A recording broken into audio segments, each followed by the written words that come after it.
Hello,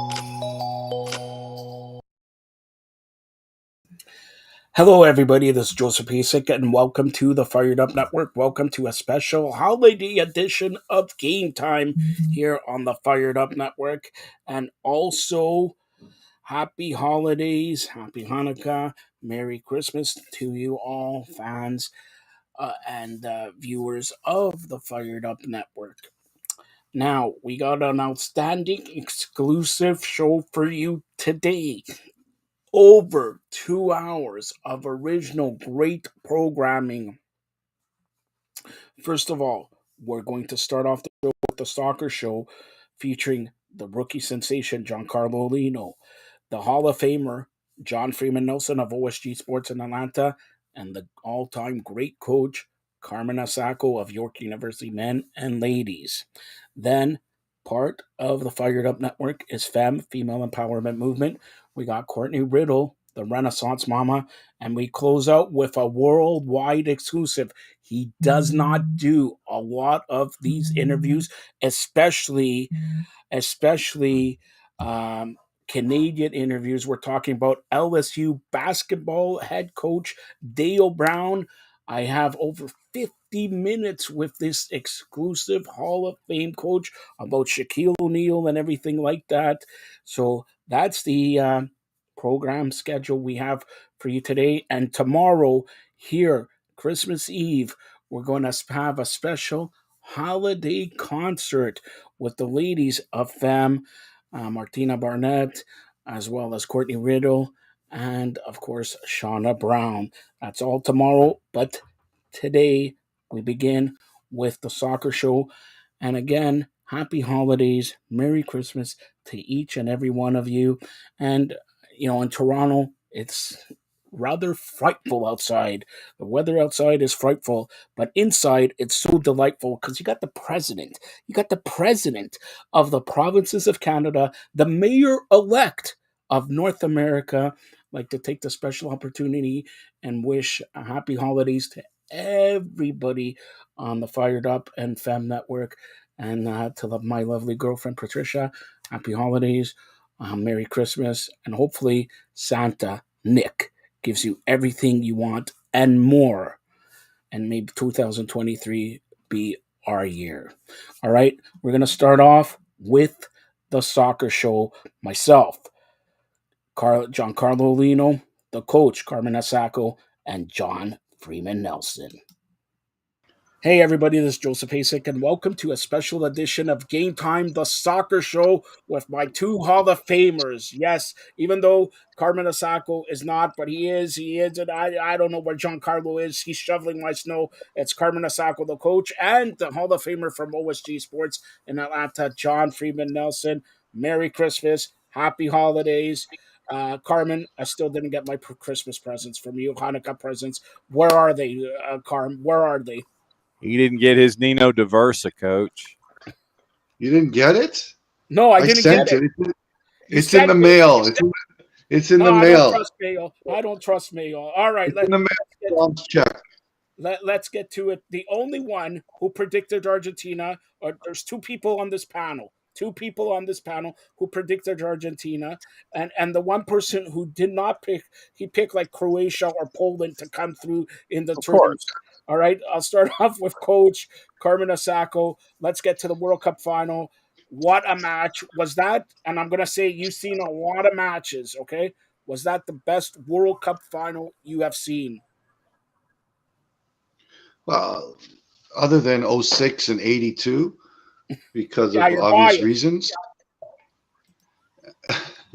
Yes, other than '06 and '82, I would say that was the best match that I've ever seen as an impartial viewer. So it had everything. Fantastic. It had everything, and just Mbappe kind of had 3 minutes of incredible play, and he just had moments, and yeah, it was incredible to watch, and it was just as far as entertaining value, it was amazing, and as far as the narrative, absolutely. As far as the happy ending, the fairy tale ending, absolutely. As far as what's gone on since, kind of leaving a bad taste in the mouth of all the Argentinian people, but I guess people celebrate in different ways. But yes, other than '06 and '82, this is the best World Cup final I've ever seen. Now, I'm going to ask you, and then we'll go on. First of all, hi to Giancarlo. Refereeing. Carm, I'll start with you. In the final, was it up to snuff? I think so. I think so. I mean, obviously, it's not only it's kind of a referee with a partner, referee VAR. The other thing I did see, and someone could someone could maybe clarify this for me, but the Argentinian third goal in the extra time, the overtime, the first action was offside. There wasn't a question of that. The second action was not. On the goal, everything that happened.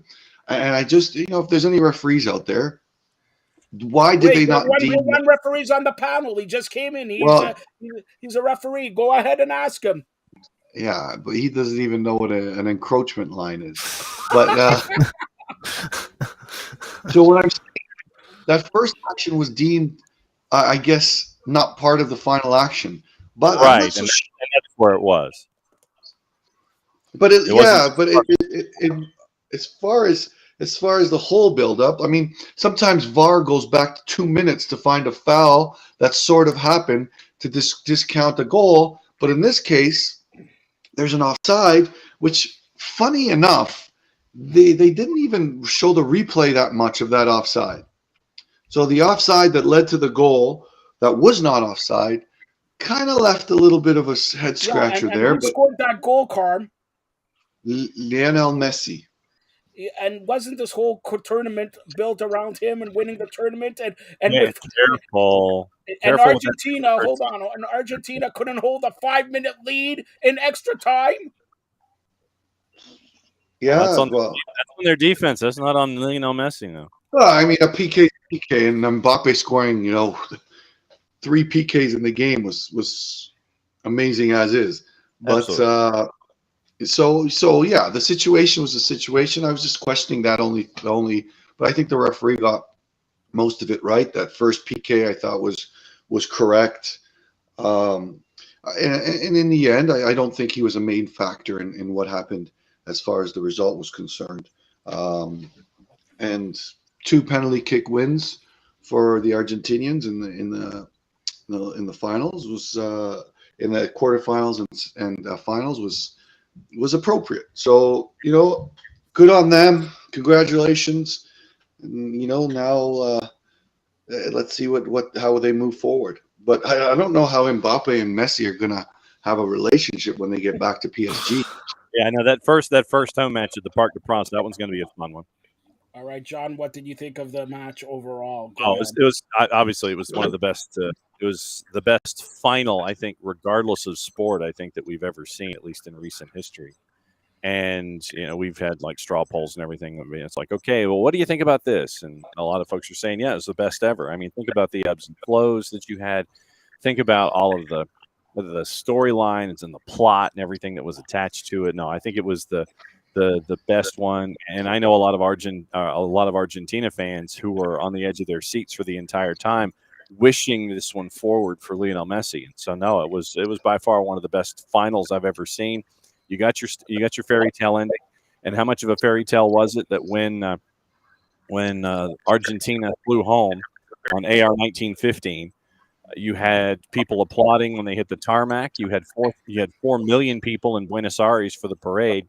Thing is that Buenos Aires only has a population of 3 million people, and they had to stop the parade because it was so far out of control, and helicopters couldn't even help you to get players in. And they deserve the party that they're having right now. It's been 36 years. All right, Giancarlo, who was what we say is a referee youngster on the staff. Giancarlo actually texted the goaltender, and he won the goalie of the tournament and put the glove, where Giancarlo. That's a bad example that you're sending to the goalie there. So go ahead, Giancarlo. What did you think of the match? Yeah, it was entertaining. Shocker that Messi got that penalty early. I was surprised. Come on, stop. It was like Zidane's penalty against Italy. Like, who would have thought, right? I thought it was a little soft, but overall, like, I didn't really mind. Like, I wasn't rooting for anyone, obviously impartial, but as the game goes on, it's kind of hard not to root for Mbappe, what he was doing late in the game and rallying that team, putting them on his back, gets a hat trick, goes to penalties. Even in the penalty shootout, 3 times against the goalie, scores every time, just calm and collected. So if they're going forward, I know the narrative was around Messi and like greatest of all time status and all that. That's all nice, but Mbappe, if he continues his trajectory, that conversation is going to be short lived. So, Oh, what stop he impressed. He has a it. World Cup at 19. He has a World Cup final at 23. Messi didn't have that. So if Mbappe All right, continues to enough of win, that. All right, so let's go. conversation's not going to last long. Couple final questions. I'll start off with you, Giancarlo, since you're the troublemaker here. So overall, World Cup in Qatar. What did you think of it as a whole tournament? As you know, there was a lot of problems going in, going out, but what did you think overall of the whole tournament? No, it was entertaining. Unpredictable. A lot of times we saw a lot of upsets, so I think it was good in that sense.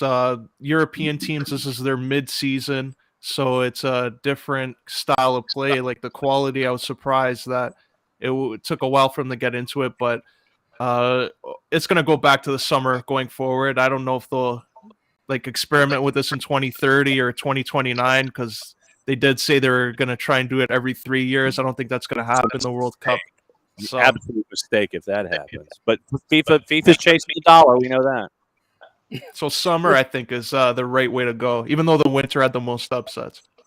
All right, and Giancarlo, I know you're texting me. John Nelson is actually wrapping your Christmas Hanukkah present. All right, so That he's is true. actually wrapping and all that. Absolutely, So that is absolutely true. see, That is legit. That is absolutely true. all right. I So hope go I get. ahead. I hope I get one of those. I hope I get one of those plates in the background. Hey, Carm, careful now because this is the boss's childhood bedroom, and we've been doing shows from here in minus weather. Yeah, this is her childhood bedroom. So there's no hanky panky with the language. Okay, this is the boss's childhood bedroom. That's a whole new show altogether, Johnny. All right. Let's keep it G-rated here. John, what did you think of the overall tournament? Go ahead. I thought it was a mistake. I didn't think that the host country deserved it. I'm not identifying the host country by name because of how they acquired it. I thought that FIFA made a massive mistake, that FIFA was chasing the dollar. Once again, not a surprise that they would do something like that. And I don't like the idea of the tournament happening this time of year because it breaks up your rhythm in all of your leagues around the world. I'm a fan naturally of chaos when we get it. But, in the end, we end up with the fairy tale. And I think that you have a lot of nations who have a lot that they can build on going forward. And that, for me, is the big part in all of this. It's like, I know we're looking at the shiny objects, but I think that you look at a Morocco, who's now number 11 in the world when it comes to rankings. And you look at what still gets me is how Brazil's number one when they didn't even make it to the final of the tournament. So, FIFA gonna FIFA. It was in the host country for a reason. We all know what the reason was. I thought they had no business hosting it. I still think they have no business hosting it under any circumstance. But we got the fairy tale ending, and that's what matters. All right, Karim. Yeah, I mean, from people that I heard that were actually there, they loved the experience. They said that it was just an incredible cultural event as well. And for everything that's politically was, absolutely not right about the situation. There's a lot of stuff that like the hooliganism. I thought the all that stuff in the stadium, whether or not they were drinking or not, I think that that kind of affected it. There was a lot of different factors where I thought it was a little bit more tamer, and beyond everything else, I thought the football made up for a lot of what was going on outside the field. There's a lot to be condemned, and in the end, I'm not so against Qatar hosting now after the show they did put on. Oh, that's another show. That's another show And entirely. yeah, well, it could have been the same old in the U.S., but but that'll happen next year. So whether FIFA kind of made amends and said, okay, the capital of the world, here's your World Cup again. But I think that in the end, I thought Saudi Arabia, their whole world there, 4 hours from Qatar, the situation with Morocco. I thought all those things were positive outside of the Eastern perspective of things. And obviously, it's tough for me to understand what that perspective is. But everyone that I talked to that was there really loved it. They loved it. They loved the atmosphere. They loved and they said there was a big party. They said it was worlds coming together. And that's refreshing. A lot of times World Cups get flawed and scarred by what happens off the field as well. Whether it's we'll call it the lack of morality that happens in other countries, or and the hooliganism and all that stuff. I think that was a bit averted. I think they had some incredible state of the art initiatives that will continue on. And again, I'm reaching, but the whole stadiums being reusable, stadiums being put up and down right away, are things that were positive. But I think the most positive was the effect that the football on the field had on everything else. And I thought the football on the field was just a great story and a great time. So as much as I was scratching my head as John was about Qatar, I was pleasantly surprised with the number one, the presentation, number two, how everything went about, pretty much clean, and I know it's unavoidable, but avoiding the political part of it, I thought they did a good job, and it's probably one of the best World Cups on the field that we've seen in a long time. Okay. Two final questions. That was one of the Norm Rumack answers. Come I'm on. leaving a lot of that alone in the Christmas spirit. That's what I'm doing. All right. So two final questions. I'll start off with John. In 4 years, it's Canada, Mexico, and America. America getting to the second round. What do they have to do to improve in 2026? And then I'll go to Giancarlo and Carmen about Canada. But you go ahead, John, first. I just think that you have to continue to improve your spot. You've got to go at least one more round further. I think that with this group being in the mid-20s to late 20s that you're seeing right now, I don't think a semifinal should be out of the question when it comes to your demand from yourself.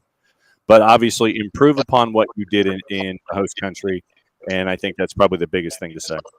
All right, Giancarlo, you'll say start us off with Canada. Go ahead. By the way, congratulations to Davies, Canadian Player of the Year there. So go ahead.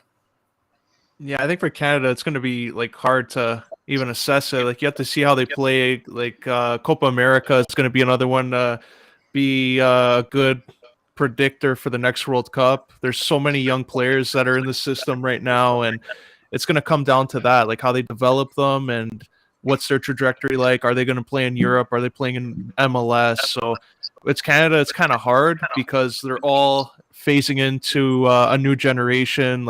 Hutchinson's going to probably be gone. Vittoria's going to probably be gone.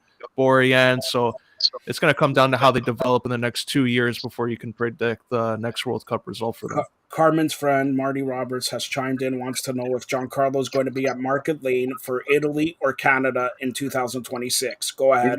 He's going to be at Nino Diversa for Italy. All right. Carm, you guide, and you're going to guide some players to the 2026 tournament. Future looks bright, but what do they have to do? They scored a couple goals, but let's see if they could win 2 matches, get to the second round. That will be a big accomplishment in 2026. By the way, I don't know if I heard this correctly, but 4 matches. I hear 6 matches to Vancouver, 4 matches to Toronto. That's what I have heard. What have you heard the same thing, Carm? I have not. I've not. But Vancouver's an excellent football city. I honestly would assume that Toronto would get the 6 and Vancouver the 4 because of just the diversity in the city, and and I think that it would make more sense. Not saying that Vancouver's not culturally diverse, but compared to Toronto, I think there's definitely a lot more diversity, cultural diversity in Toronto, and I think that it would be an incredible event, and it will be an incredible event moving forward. Um, but as far as Canada's concerned, I think it's more of the same. I mean, it's going to be interesting to see um, how John Herdman. I don't expect John Herdman to leave his position or vice versa. I maybe he was going to get an opportunity in the championship, but a I little bit of expect his that. I antics. hear other people are saying that he's gone. I just don't think the CSB. Ancelotti in. I don't think CSB and CSA, which is CSB now, have the economic means to give him 4 more years for doing nothing. That's the reality. There's a lot of political imbalance in the CSA, CSB with players and the governing body. So I think all that needs to be resolved. And I know the president Bontis has kind of found himself in a pickle, something inherited. And there's just a lot of different political maneuvering even outside. Everyone looks at CSB as the bad guy, but they just made a very savvy business move. And at the time, CSA was in dire straits and probably on the verge of bankruptcy. So there's a lot that needs to change as far as the infrastructure. There's a lot that needs to change as far as the political things behind the scene and the serenity. And until a lot of that drama and that soap opera fluff gets resolved, we still might find some hard times. But I think on the field, this taught a lot of players a massive lesson. And I think that a lot of the players that Giancarlo talked about with Atiba and Boyan and Stevie, I think moving forward they're going to be perfect examples what's next. So what's coming up next? And now it's going to be a test of the infrastructure. Now it's going to be a test to see how our grassroots systems and our high performance systems have developed players for that next level. And that's not going to that has yet to be determined, right? So you look at some of the kids that got drafted into the MLS, Freira, Stephen, and Malcolm, and the Mo kid. These are like top players in NCAA, and hopefully they're going to get a sniff right away in the MLS. But our system and our development system will have a lot to do on how these kids, if these kids make an impact in the MLS and with the national team. So a lot to be determined, but a lot needs to be changed as far as the political side, the infrastructure side, the women's side of the game. But we're talking about the men right now. But on the field, they have a lot of players that are going to be at their best by the time 2026 comes, and hitting their peak, whether it's David or Davies or some of the other groups, Laria. These guys are young, hungry kids, and they're just going to get better as they move on. Yeah. In behind me is BMO Field, where they're going to play some World Cup matches. Like I was speaking off air, looks like in 2024 they're going to put 22,000 more seats in here. About 53,000 are going to stay capacity now. There it is. I don't know where they're going to put it. Probably that way, or more from the CNE food building, so Carmen doesn't have to go to the food building all the time. So there it is in 2024. More 22,000 more seats. Going to be about 53,000 at BMO Field. Again, I hear 4 games coming to Toronto, 6 in Vancouver and all over the States and Mexico there. And don't forget, the ladies World Cup happens in summertime of next year. We'll be all over it.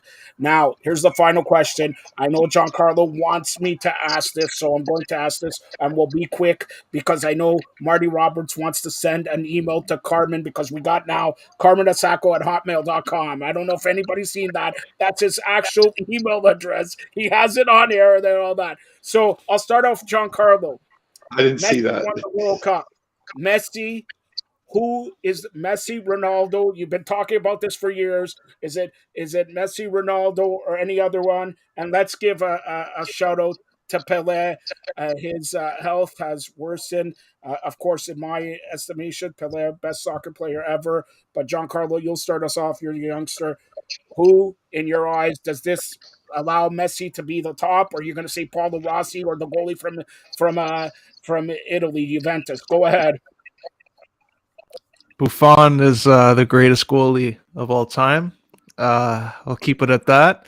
And yeah, just Messi, it does give him some bragging rights. He has a World Cup, but that doesn't mean that Ronaldo's not as talented or didn't have an excellent career. He won an international trophy first. Messi won the World Cup, so obviously Messi gets a bragging rights for now. All right. So, and let's go to John, and Carmen's coming back in. But go ahead, John.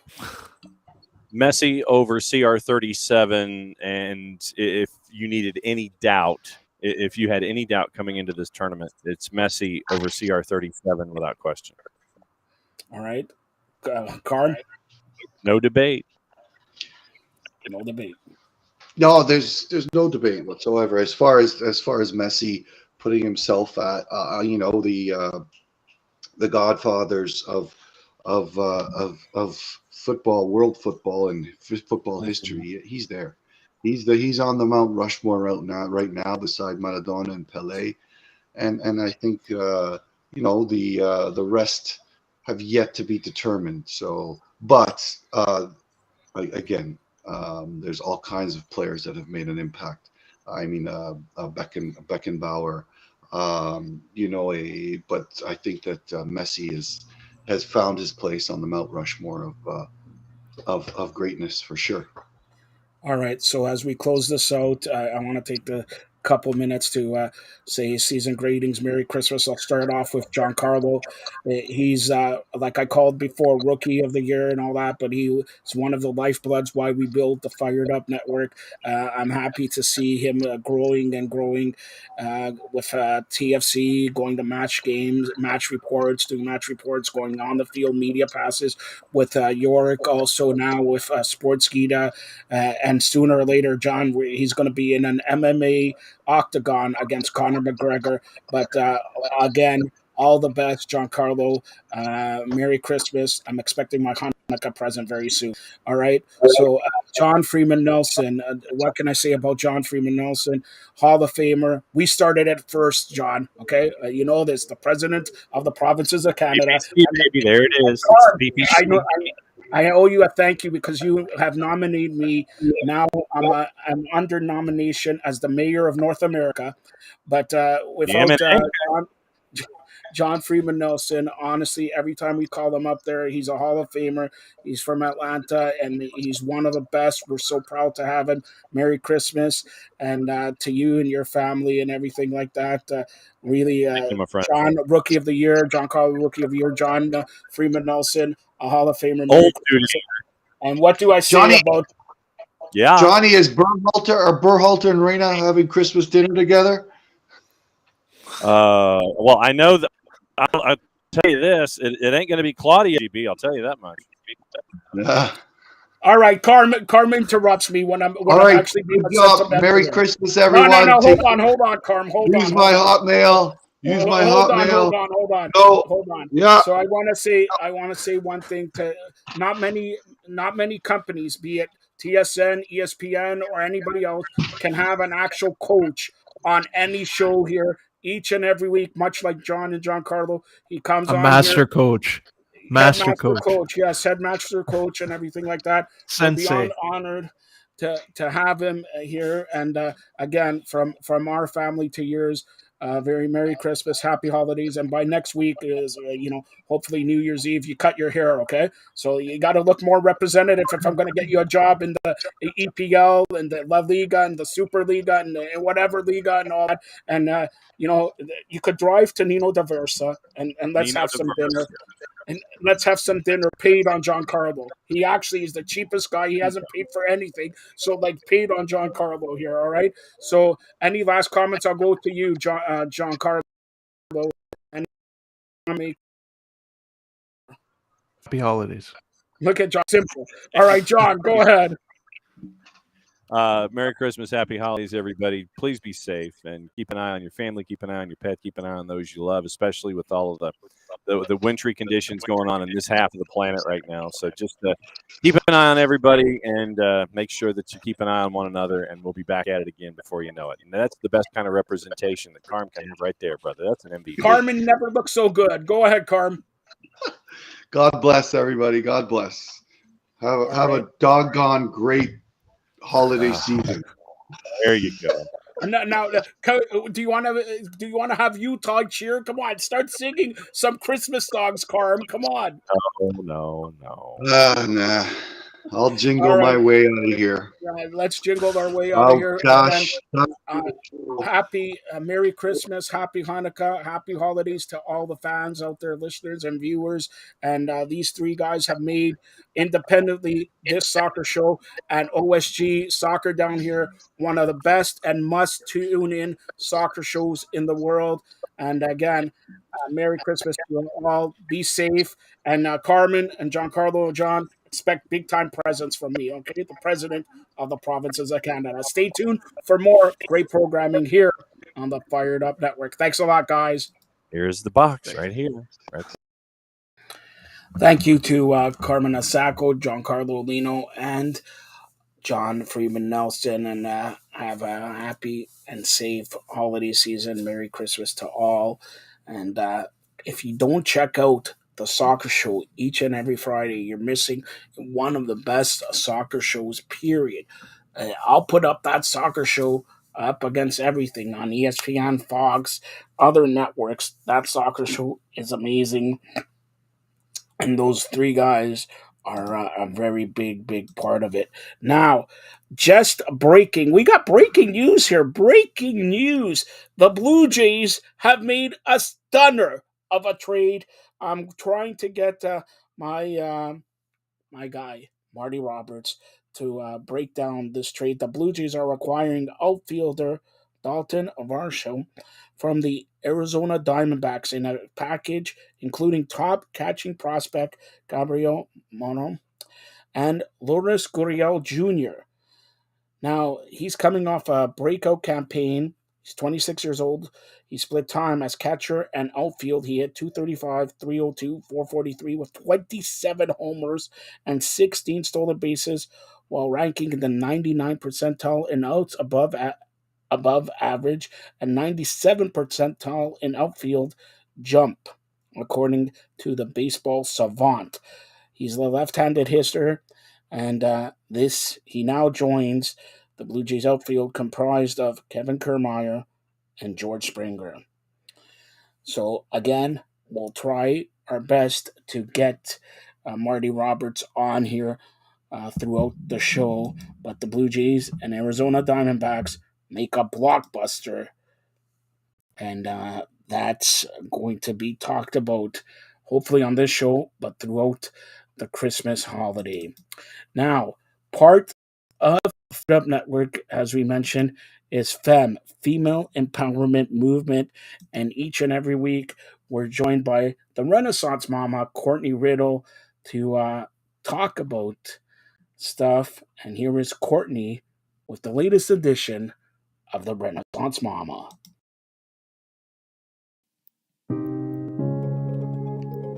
Hi, friends. I'm Courtney. I'm a performer, speaker, and a writer. I'm a mama to 3 crazy boys and a super sweet dog. I decided 12 years ago that I needed to create a business that worked for me instead of me working for it. I'm a multi-passionate entrepreneur who may be considered a serial entrepreneur by some, but I realized that all of my businesses focused on connection, community, and creating an incredible experience. I cannot wait to share with you how to make small but mighty changes in your life to affect your overall well-being and create a life and business you want to get up in the morning for. That's right, my friends. I am the Renaissance Mama. Hi friends, it's me, Courtney, the Renaissance Mama, and I am so happy to have you here today. I am so excited. I am shocked that it is to the holidays. We are closing in on the end of a year. It's blowing my mind. It really is. As much as the holidays I find are a little bit stressful, a little bit overwhelming, also very rewarding and fun, I just love coming to the end of the year, doing that year in review that I've talked about. I've talked about it now as personally, as in a business. I've talked about even a little bit of doing a year in review of what happened in 2022. Now I'm ready to talk about the next step. And the next step is planning what is to come for the next year. I don't know where you guys are all at on your journey or what's happening in your lives, but for me, I am feeling so energized. I had some goals last year. I was really taking on some new challenges. I started this amazing show, the podcast, everything is happening, but I still have a lot of loose ends that I want to kind of tie on up. I have some new projects that I'm really excited to start sharing about. I'm almost done creating, and then I want to really kind of step in to the life I've been really dreaming about and hoping for. So I, in my heart, believe that 2023 is going to be an epic year. I'm excited for it. I'm pumped, but I also know that it's not going to happen if I don't set some clear goals. I'm going to be honest with all of you. I am what I consider a big picture thinker. So I have tons of ideas. I've got tons of dreams. I've got lots of things going on in my mind at all the times, but I'm not great at really making clear, specific goals and then measuring where I'm at for those goals. I mean, if I say I'm going to do something, I'm going to do it. If I, promise to do something, it's getting done. That's not a problem.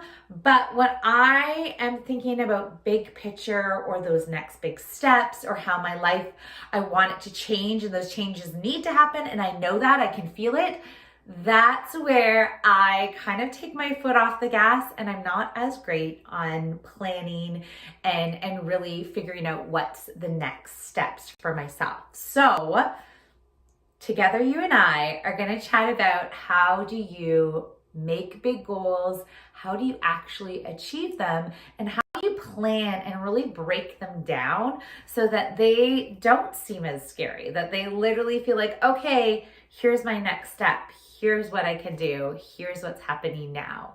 Because I feel like I'm in that spot right now. And sometimes you're not. Sometimes you are in the space of just exploring and checking it out and figuring things out. A few years ago, my whole year was just like taking on new challenges. Every month I would take on a new challenge, try it out, really, see if it was for me. Some things I kept, some things I didn't, but the next month I would try something totally different. And I spent a year, probably a year and a half by the end of it, because I liked it. I continued doing it. It was a good way to kind of get me out of my comfort zone, out of what I was used to doing. And it was tons of fun, but I feel like I'm not in that season anymore. I feel like I can feel the change, feel the shift. So I'm ready to make some big goals. I'm ready to take some big action this year, which means I want to have a plan and I want to know what's happening. I'm very easygoing, I like to adapt and kind of go with the flow, but I need to have a plan so I kind of know what is happening first and where I'm going. So I wanted to start off with just like, in general, when I'm talking about goals, because I talk about the whole picture, that's what I want us to talk about. It can't just be one or the other, right? Like I want us to I want you to envision what that whole big picture is going to look like for your next year. One of my favorite things to do is to create a vision board. I know it sounds a little lame.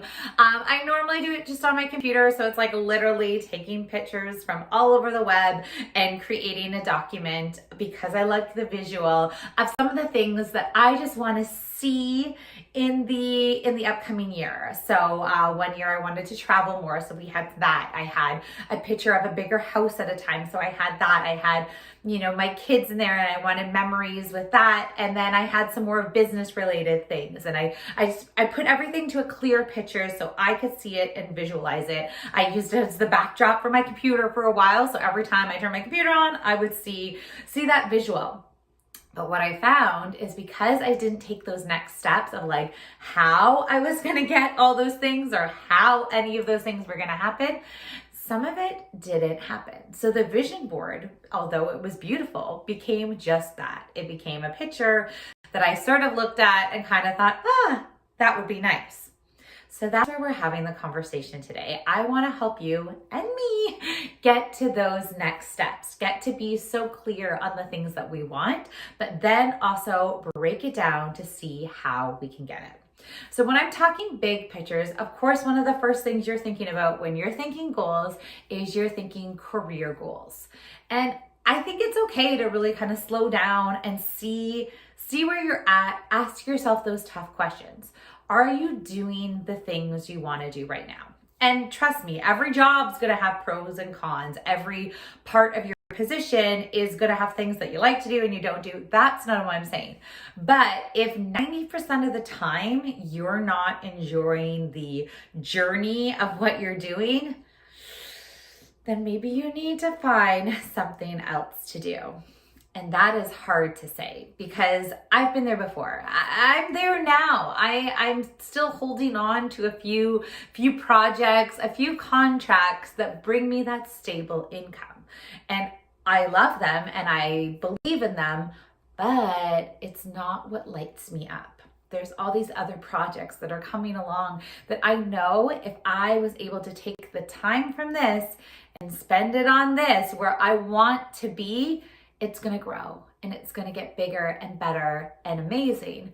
But I have to be willing to hop in there and take that risk and really say, okay, this is the next steps. Let me do it. So really take that time while you're making your plan for 2023. Are you where you're at in your career? Can you make a few small changes first? That's always my first question. Are there a few small changes here and there that would make you happier with your career? Or are you like me and you're going to have to try and get rid of one thing to focus on something else? I also really believe in the fact that you can always start a little something on the side. It doesn't have to be get rid of my life, change everything, but maybe that's where we add that little bit of passion back in, right? So maybe there's something you can do on the side that would really make you feel a little bit more fulfilled in your career. If you're like, okay, I'm doing this in the daytime, but I'm also doing this sort of on the evening, and this is what like really makes me happy. Maybe that eventually will grow. Maybe it won't. Maybe it will always stay something that's on the side, but the balance of both or the integration of both is what makes you happy. I think that's just as important. So really take a moment to figure out, okay, am I happy with this career? Am I happy with the path I'm going down? Is this what I want to do? I think it's so often that sometimes we get into these paths or these routines, or we sign up for something, or we do something because we see an opportunity that we think we can't say no to. And I've done it. I've done it so many times. I'm like, oh, that sounds like I need to start a business doing that. And all of a sudden I'm running a business that I don't have tons of interest in, and that doesn't make any sense. So really take this time before you make your plans. What are you thinking about your career this year? How do you feel right now? Does it feel like something you want to do? Are you excited to get up in the morning to do it? Or are you kind of dreading Sunday night getting up and working on Monday. No one likes Mondays, but I would love you to be like, oh, wow, I get to do this tomorrow. Oh, I can't wait for this meeting this week or seeing that person. But if you are like just counting down the days for Friday to happen, maybe 2023 is where you start making some big plans in your career of what changes you can make, what's next. Maybe, like I said, starting something on the side. I don't know. So career is the first thing you want to, or one of the things. Doesn't have to be your first. It's one of our 5 things we're going to look at when we're thinking that whole big picture of what's to come and how to plan. So the second thing, of course, if we're talking career, we got to talk finances. And I think it's fine to be honest about your finances. Are you where you need to be? And let's be honest, with the inflation going up every which way, the answer might be no. And that is terrifying, especially from someone who is pretty darn thrifty. When I see how expensive things are and I'm not bringing in more money, it makes me really, really nervous. So I think financial goals are, obviously intertwined with the career, but they need to be really realistic. And this is where you might have to sit down and check out your budget. Are you spending your money on the right things? Because that's one thing. Sometimes we look back and we go through, okay, I brought in this much money, but it's going here, here, here, and here. That's a simple fix you can do. That's one of those easy things. It's not fun, but sometimes you've got to do it. But if you are really not even bringing in enough money to pay all the things you need to pay, that's an issue. That's where maybe 2023 is you're looking for, once again, maybe a different career change. Maybe you're asking your boss for more income. Maybe if you're an entrepreneur, you're spending more time on a different product or a different service. Maybe you're going to offer more time slots so you can make back that income. If you are realizing that A doesn't equal this, we got to figure that out. Nothing is worse than, thinking you're making tons of money and then all of a sudden realizing, wait a second, it's not enough. Or, like I said, we're spending in the wrong places. There's lots of ways you can kind of figure that out. But you need to know what you need first. And then I always like to think of what I would like. So what if I had this extra chunk of money? What would I spend it on? What would that look like? Well, I'd love to take my family on a vacation. I'd love to take, maybe my whole immediate and my mom and my dad, everyone on a vacation. They're going to watch this and now want to go on a vacation. But who knows, right? We all learned from COVID how precious time is and making those memories and doing those things. So maybe that's a goal I have, but that also means I've got to figure out the financial goals for that. So really take a moment of some of the things you kind of need in the upcoming year financially, and then things you want. And then I would really just start writing out the numbers. And sometimes they're scary, especially from Thrifty McGee over here. But it's really important to really just slow down and see, okay, here's the visual of some of the things I want. Let's talk money. Let's talk how I can get there. Let's talk how far away I am from some of those goals or some of those big financial goals. And then we can start creating a plan of how to get there. I think, to be honest, financials is probably one of the things that I always kind of breeze over because I'm like, oh, I'm an entrepreneur. It's some months are busier than others. Oh, some months is this, some months is that. Where I've got to really get a set plan on what it looks like all the time, or how to balance out those months that may not be as beneficial as other months. The third goal you're thinking about when you're thinking about that big picture is your personal development goals. So I will have to say, being an entrepreneur has given me the opportunity to really work on my personal development. It is one of those things that I think is just such a treat, such an honor, such a blessing to have. And not everyone has that opportunity, but we can all make time for it. I really try my very best to kind of keep updated on personal development books. I usually do read one book that's a little more entertainment, one that's more personal development.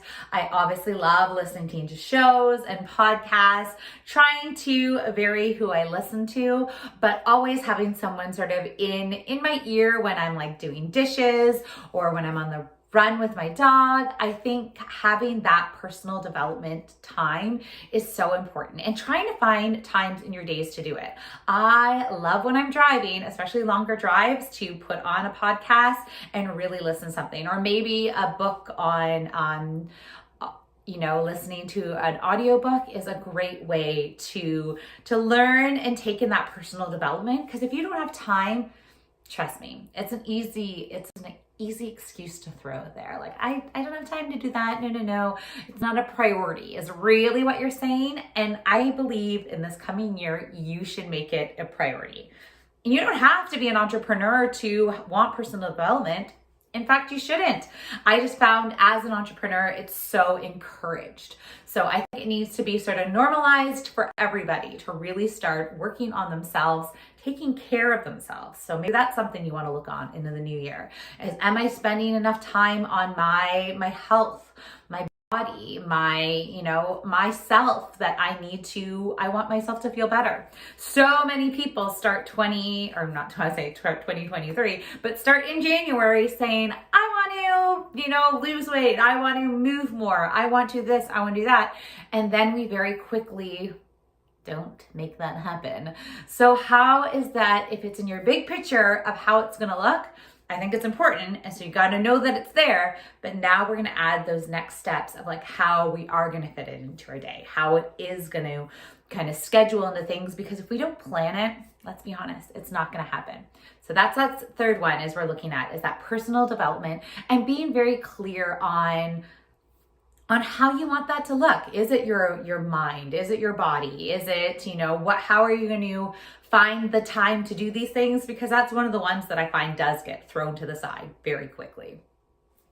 The next one you're thinking big picture is maybe your spiritual goals. Are you the person you want to be? Are you showing up how you want to be? Are you taking the time, if you are religious, to do the things that you want to do? I will be honest, I'm not a very religious person. There's things that definitely interest me. I look into it, but on the whole, I get very sidetracked with other things and life in general. But maybe this is a huge part of who you are or how you want to bring it back into your life. So that could be a goal and something you're looking at in the new year. Maybe there's something you used to always do as a family growing up and you're like, oh, I'm not providing that opportunity to my family right now. So maybe there's a way you can bring that spiritual, into your life again, into your family's lives. I don't know. It's part of the whole big picture. It might be part of your big picture. It's not one of the top priorities for me this year, but that doesn't mean it couldn't be in the next year, right? Or even halfway through the year, things may change again and I may feel differently, but this is your choice and your journey. So I want you to think that in that big picture, is there something that you really want to achieve spiritually this year? And to do that, you're going to have to, once again, be very clear, be very honest with yourself, take the time to listen, to feel, to figure out what you feel like you're missing, how you want to change that, and then make those steps to make those changes happen. The last goal you may have for this year, or one part of one of your goals, is relationship goals. So for me, I always got to check in. Am I spending enough time with my family?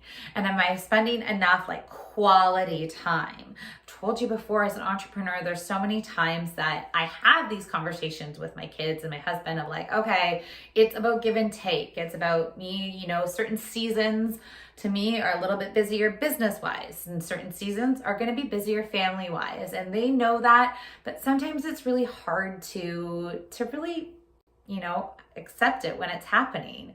It's hard to say, I'm sorry, I can't be at that event because I got to do this work thing, or I'm sorry, I can't do this because I've got to do this work thing. And back and forth though, it's sometimes hard being at work, I'm oh, I'm sorry, I can't take on this big project because it's family time. So really balancing those relationship goals. Maybe for you this year, you're really interested in looking for a partner. Maybe that's something you've been wanting to do for a while. And I know there's so many times that people are like, oh, it's just gonna happen, it's just gonna happen. But I also believe sometimes you've got to take those actions. So you've got to be out in the places. You've got to be trying different things. You've got to be putting yourself out there. I heard this podcast the other day, which was really incredible. This woman was trying to find a partner, and she hired a relationship coach. And one of the first things this coach made her do, first of all, the coach gave her some very specific rules. So that goes back to us, like making these specific goals. But the coach gave her specific rules that kind of pushed her out of her comfort. So the first one is that she had to make eye contact and smile at every man she saw, and kept that eye contact until he turned away. So that to me alone is just like opening doors and opportunities that like you didn't even know existed, right? You wouldn't normally smile and look at every single person, but it kind of makes sense. If you are looking to meet someone, to connect with somebody, then yeah, you should be looking and smiling at everyone. It's like putting a sign to you. They're like, hi, open for business. Hello, hello, right? You want to send out those good vibes and good sign. The second thing that she had told her she had to do is that if anyone did ask her out, she had to say yes, even if she wasn't interested. Let's be honest. How many times have we said no to an opportunity, whether it's business, relationship, anything, so imagine we just had to say yes. So she had to say yes because that was her goal. Her goal was to get a partner, the partner of her dreams, like that she really wanted in her life, that wanted the same things. So that was her next step. And then the third step is that she still had to say yes if they kept on asking. So once again, how many times do you just shut down when you're like, this isn't really working? I don't know. I'm going to leave this. I'm going to move on to something else. But this forced her out of her comfort zone to really kind of create these relationships, put herself out there, and do something different. So relationship for you, what those goals could be for 2023, I don't know, but I think they need to be important. They need to be part of it. They need to be part of the whole board, whether you're doing a vision board, whether you're journaling it all out. I feel the first thing you need to do is you need to have like a brain dump where you're just throwing ideas of what you want in the new year. Before I get specific, I've got to get broad. I've got to like paint the canvas first before I get those pretty little details. I need a big, broad picture of what I want this year to be. And how I normally do that is I pick a word or two words, because sometimes, you know me, I can't decide. I pick a word or two of how I want to feel in the new year. Not what I want to do, not what I want to accomplish, not how much money I need to get made. Like, remember, we're talking about all those things eventually. But the first thing when I'm planning my new year is I want a word or words of how I want to feel. I've decided I have two this year. So I've decided them and I'm going to share them with you. And my words are focused and free.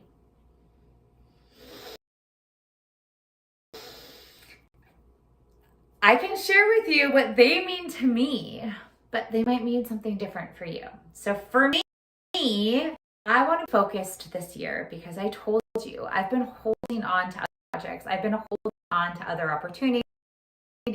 I've been yes sometimes when I should say no, because I need to get focused on the thing I want to do. I had some big aha moments last year, like moments I shared with you of like, I tried a project because I thought I could do it. I thought it was gonna be easy. I thought it was gonna be good money. And then I started it and I was like, I don't want to do this. It didn't feel right. It didn't align. It just felt like heavy. And then I realized what I wanted to do. So I love creating this show. I have a great new project where I teach digital course about musical theater, which is clearly what I love and it's going to make it so accessible for people all over the world to learn musical theater at home with like a parent or sibling. Like, I wanted a bonding experience, because to me theater is like bonding experiences. So I'm so excited for this project. I'm really hustling right now, working hard for it, but I know it is what I want to do. So I now have to look at the rest of the things, rest of commitments that I feel bad, saying goodbye to, but I also know it's time. So that is where the focus is going to come. And then the free is similar to that as well. I need to be free to make these choices for what I want in life. I want that freedom of, going with my kids on a vacation and my husband. I want the financial freedom of being able to afford a lot of things that sometimes I don't splurge on or I don't go for. So I am choosing my words as focused and free. That is going to be my 2023. So I want you to take this time too to really think in your head, how do you want to feel next year? How do you want to feel? The next step I'm going to do is, after I've got my words, which I've got, I would take that time still to make that big visual. So I'm going to, take all those images, because I love visuals. If you don't love visuals, it might not mean as much as to you, but I'm going to make all those visuals of what I want to see in 2023. So if I've already decided, okay, here's how I want to feel, now what I want to see in 2023. So I'm going to make that beautiful visual board, probably just on my computer, because I'm not going to cut and paste and do all that, but you may want to do that. If that's your thing, yeah, you go ahead and you make your beautiful visual board. So now I've got what I want to think, or how I want to feel, and now I've got what I want to see. Now is where I would take all those ideas. So I would start, and what I'm going to do is almost just like a crazy mind map of just like writing things down, but I would do like a career one. So write all the career stuff that I want to see, how I want to feel when I'm doing my career, what are some of the goals that I eventually want to see, and just write them all on one thing. Then I would go financially. Okay, remember, what are the things I actually need, how much money I need to make, how much I want to make. If I were to make that money, what I would spend it on, I'd write that all on a page. Then I would go next to that personal development. What are some of the things I really want to achieve this year personally? Do I want to take more classes? Do I want to, get better, make myself feel better? Do I want to make sure I'm drinking more water? Whatever it may be, write them.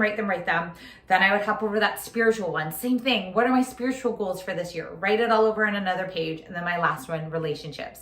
I want to spend more time. I want to do this one, that. I would look at all my pages and really see what is jumping out at you. What is like calling you the most? And it could be one from each of them. It could be one from 3 of them. It could be one. I don't know what it is for you. I haven't done my exercise yet. This is what my plans are. But once you really figure out, like, highlight them, circle them, whatever they want you want those goals to be, those are going to be how we move forward. So for example, if I really want to build my business, my digital course business, the first thing I want to do is I want to use that SMART goal system. So in case you're unaware of it, we're going to go through a sort of my version of what I do when I'm doing SMART goals. So of course with SMART goals, you start with your S, which is your specific. You want to get really specific with this goal. So you want to make everything very specific on how you're going to do it, why you want to do it. That one I think is not touched on as much. And I think you need to do that when you're looking at specific goals and you're looking at, breaking down all the steps on how you're going to get it done, all this. I think you do need to connect that why you want to do it. Because if you don't connect the why, you're going to eventually give up on it. And I think that's where so many of us are like, okay, in January, I want to get fit. I want to lose weight. I want to do this. But you're not connecting it with a deeper reason why you want to do it. Then that's why in a few months you're like, oh, this is really hard. I don't want to do this anymore. Whatever, I failed. It's fine. Move on. But if you connected of why you really want to do this, why this is something that you feel, that you need, that you want so badly, then when times get tough, you are going to be able to really push through. So any of those goals, if we're looking at all of our papers and you're like, okay, I've got this financial goal of why I want to get that financial goal, really break it down. Like, okay, I want it because if I don't, I can't afford this. And if I had this money, I could do this with it. Like if you make it so specific and so clear why you want it, not just like, oh, I want to make this amount of money because it sounds nice, because it sounds fancy. I want to tell everybody I make 6 figures. Why though? Break down why.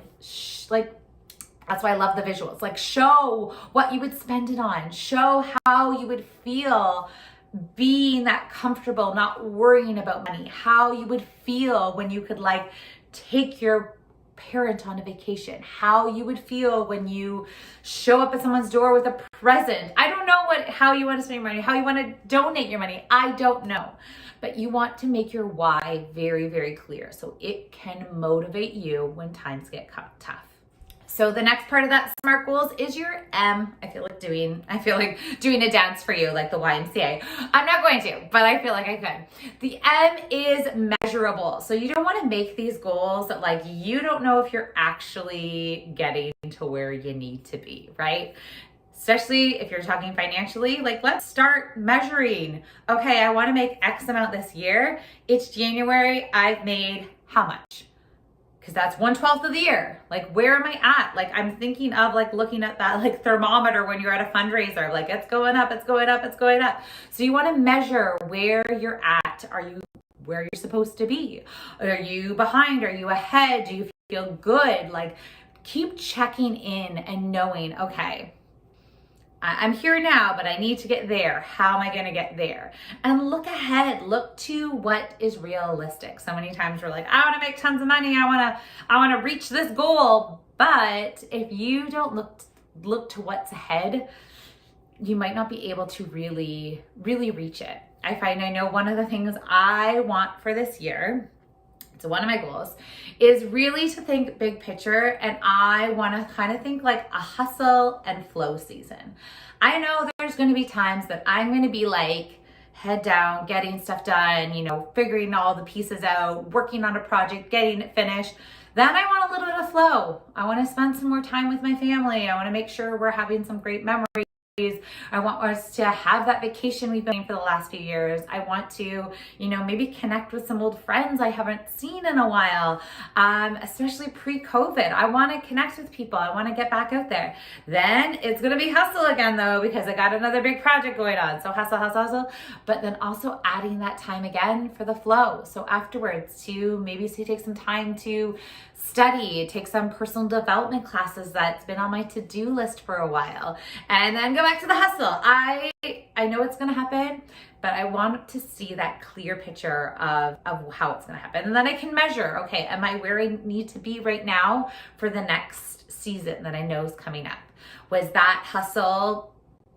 Did I do all the things I needed to do? Am I done? Now I'm allowed to have a little bit of flow, a little bit of relaxation. So measurable is your second SMART. The next one is the A, is attainable. All right, we could be here all day if I'm just gonna give you like my big dreams and my big goals and my what ifs and it would be cool if scenarios, which I think you have a time and place. There's some great ways to like brainstorm the like amazing things you could have in your life. But that doesn't mean that should be your goal for right now. I'm thinking like, okay, there's some big goals that like it would be nice if could be down the road goals. But maybe the ones here, like maybe I'm just at the starting line. So I need to make sure the goals I'm making right now are attainable. They're ones I could actually achieve. Yeah, it may take some time. It's going to take some work. It might take a little money, but they are attainable. I can make it. I can do it. I can see it through. You don't want to, make goals that you can't achieve, because then you're going to fail, and you don't want to set yourself up for failure. The R for your SMART goal, that's keeping it relevant to you. So similar to what I just said is you want to have the why behind that goal. You don't want to pick a goal because it's something you think you should do or something you saw someone else do or something you've heard is a good thing. No, you want that goal to be aligned with that big picture of how you want to feel, what you want to see in the new year, and what those big dreams are going to be. Because it's that why that's going to keep you going. So make sure you're keeping it relevant to you and why you want that goal. The T is our time. Yeah, making things time bound is so important when you're setting your goals. So really kind of looking at what you want to get done, when you need to get it done, looking at that big picture, but also being really realistic of like, okay, and then being able to change. I mean, we get it. Life happens. Even this week, I've had all these little things pop up. And of course, we're trying to get ready for the holidays. There was an issue with my dog. There was, as kids' sporting events, all these things. But you got to know life is going to happen. You got to know things are going to pop up. So really being realistic of like, okay, I want to get all these things done. This is my end goal. There's my what if goal. Now I need all the little steps in between, and making clear timelines to get those steps done will make you feel so much better.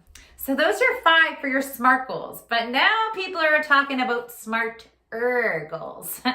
So the E is about evaluate. And I'm thinking maybe this is where I'm kind of missing on the whole picture, is I'm probably not going back evaluate. Yes, the things that I'm getting done, I'm like, boom, done, check off the list, go.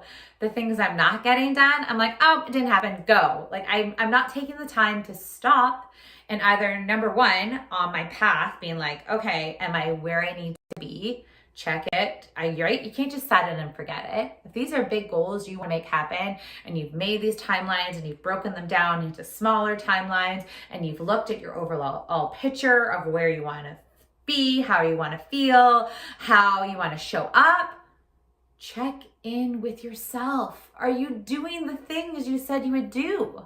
Are you, getting those things done?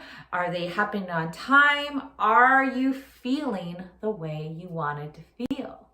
If I want to feel focused and free, am I feeling it? Like, I've got to make that time to check in. And I'm going to tell you right now, I am going to do this like I do most things. I'm going to put a reminder on my watch or my phone or my computer. And I'm going to set a reminder, how about once every 2 months? 2 months to do my check-in. It's going to pop up on my message and say, Courtney, did you check in? How are your goals going?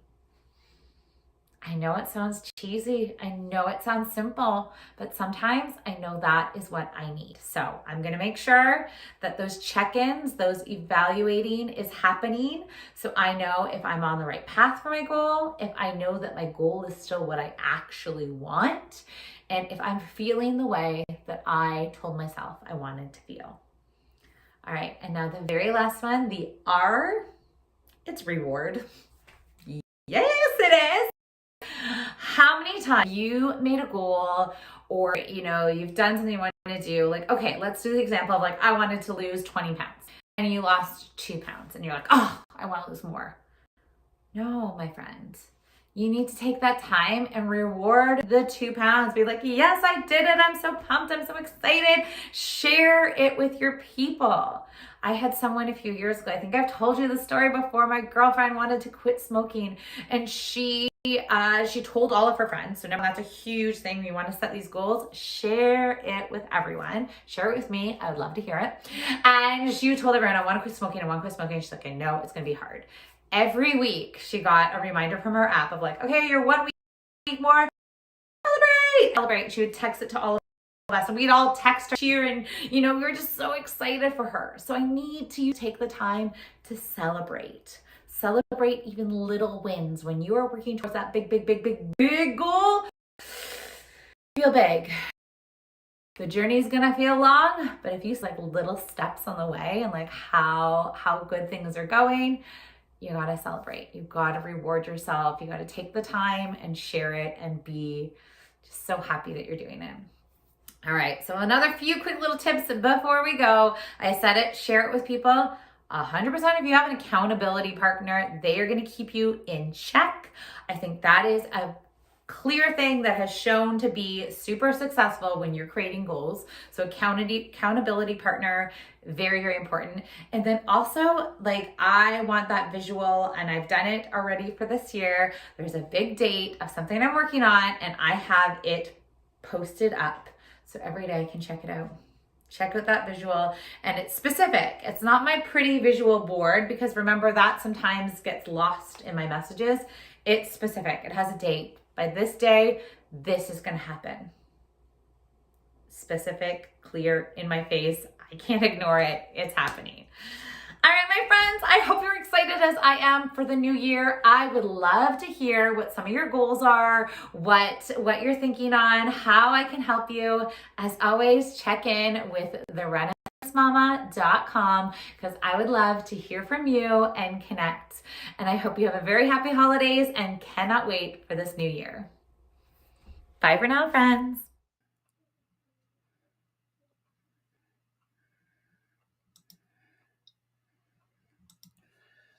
Thank you to Courtney Riddle, the Renaissance Mama, part of a female empowerment movement.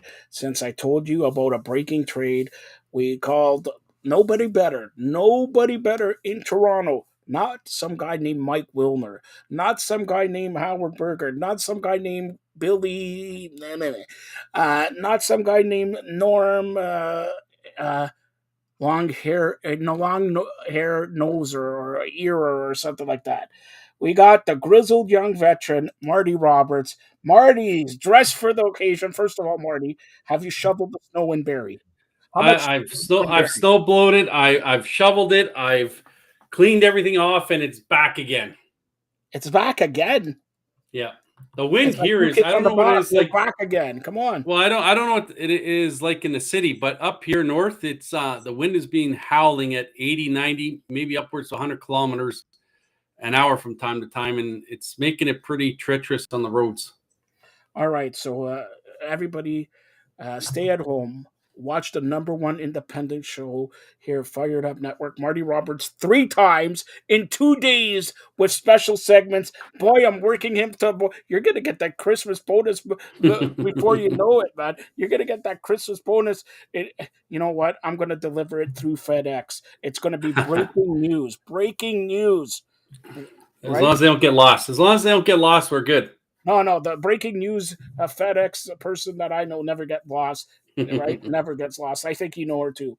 All right, so the Blue Jays make a blockbuster deal. Marty Roberts, fill everybody in on it. Yeah, they I like this trade. They traded Moreno and Gurriel Jr. to Arizona Arizona had a bunch of outfielders there, and they got the guy that I mentioned a couple weeks ago to you. Dalton Varsho is his name, left-handed power hitter. He was actually drafted as a catcher, so he can play both catcher and outfield, and he's a pretty elite defender in the outfield as well. So I don't know if people have watched his video. I know people are upset. Oh, we traded Moreno and Gurriel. First of all, Gurriel had 5 home runs last year. Batting averages nowadays don't mean as much as they used to. Moreno still hasn't proven himself. He hasn't got to the big league. Yes, he's probably going to be pretty good. Would I rather catchers who are better than would I rather now. Kirk to be traded than Moreno? Yeah. Probably yes. But I think other GMs see what I possibly see in Kirk is that he might not be in the league in another 3 or 4 years. Yeah. If he doesn't get himself in a little bit better shape, one injury could knock him out. But you know, when fans see the way this guy plays in the outfield, he's a guy that just busts his tail every at bat. I've seen him a few times throughout the year, and I watched a couple of videos after the trade was announced. And you know, he goes full out all the time. We don't have to worry about a guy pulling up and not diving for a ball or getting bad reads like Gurriel does on balls. This is a guy that reads, takes the proper routes, and if it has to, he'll go through the wall to get it. And behind the plate, he's pretty good too. So this is a guy that can, if they want to play, give Jansen a break and have Kirk DH, they could put him behind the plate. Or if one of their catchers go down, they still have a guy. The only concern I have, and I know why fans don't like this, and yes, right now they're not as good as they were last year offensively, because you still have Kiermaier starting in the outfield. Well, here's the only problem also. They got, and I don't know if you know this, but George Springer is injured also, right? Come on. When isn't Springer injured? That's the concerning part. Is they, Springer gets hurt a lot. Kiermaier gets hurt a lot. Hopefully with Springer not having to play center field as much, that takes a little bit away from him. Kiermaier, I'm still not sold on him. I told you when it happened, we talked about it with Steve yesterday. He's a guy who gets hurt way too much for my liking. He's a guy who doesn't get on drive-in runs or gets on base enough for my liking. So I can see why fans will be upset by that now you've lost Hernandez, which all arguments you could say that Varsho is Hernandez.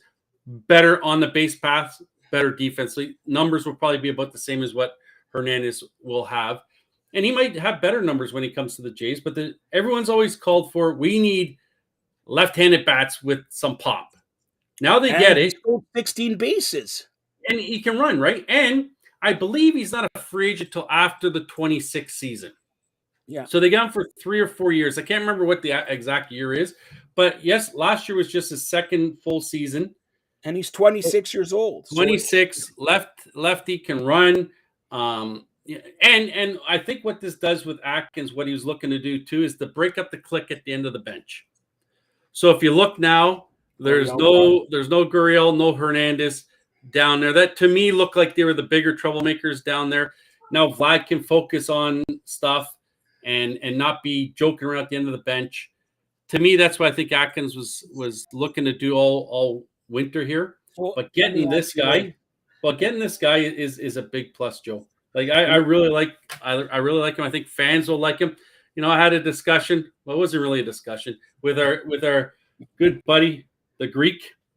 He doesn't like this trade. So that should tell you everything you need to know about this trade. Is that it's a perfect trade. Hold on. You mentioned our good. He's your good buddy. Remember, maybe we need him back to make this a number one organization instead of a fresh. Right?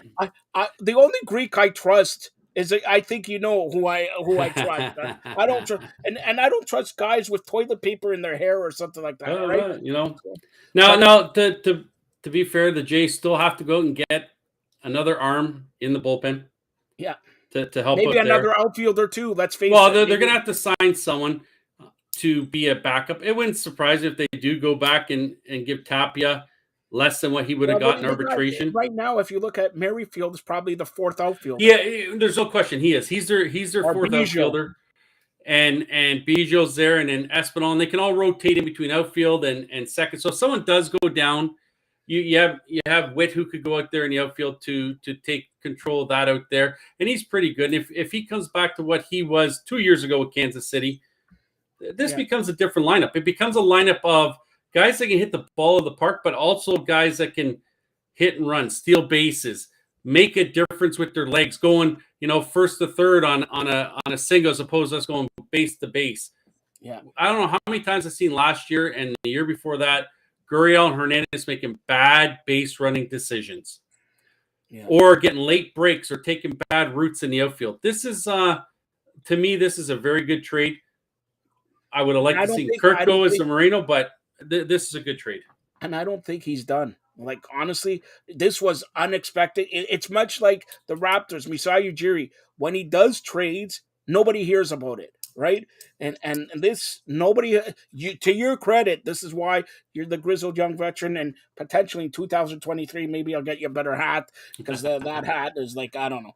But hey, it's Durham College. College. Yeah, but Durham College is great there, and you're a good manager there. But you got to upscale your game. We're gonna unveil a big announcement. You know what, Marty? At the end of this segment, okay, I'll unveil a huge announcement. I told you about it, but I have more details about it. And then at the end of this segment, nobody independent. This is the first Canadian interview with LSU head coach Dale Brown. He coached Shaquille O'Neal. No Canadian outlet. I don't care the names of the outlets. No, tell that to the Greek there. No Canadian, and he likes basketball, or he claims, right? He claims to like basketball. He plays with his balls too much, if you ask me. But anyways, so we'll talk about that. But here, he's not done. The Blue Jays are not done. No, they aren't. They're gonna get another guy or two maybe for the bench. They'll just be a minor piece. But I still think it's the pitching staff he's gonna go out and tinker with a little bit more. I think this, Pearson will be in the rotation. I don't know. I don't think as a starter, but he'll be in the pen. I think come next year, if they can get one more guy in there, their games are shut down after 6, 7, 8, and 9 will always be taken care of no matter what. So we know who I liked. I liked Taylor. He went to, I believe, San Francisco. Yeah. On a 3-year, $33 million contract or something like that. So I liked him. Chaffin's still out there, who I really like. Maybe they can sign him. Hopefully to get a piece in the bullpen, because that's been the biggest problem. Everyone complained last year about defense and pitching. Well, we're upgrading the defense, and the pitching is slowly getting upgraded. We've added 2 pitchers. I think there's still one more arm out there that he can go and get. And like I said, with this upgrade in the outfield right now, I think the Jays fans will grow to really like Varsho out there roaming it. He can play center, left, right, and catch. Like that adds a lot there.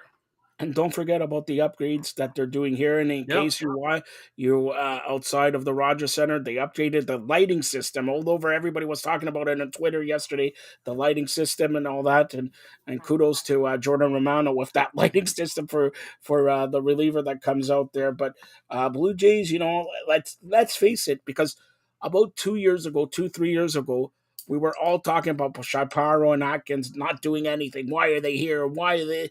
And lately, I would say since COVID, when they had playing in Buffalo, playing in Florida, playing all over, they really have pulled the triggers on a lot of big names, big trades, big money also. Of course, nobody's going to spend like the Mets. And Conforto, by the way.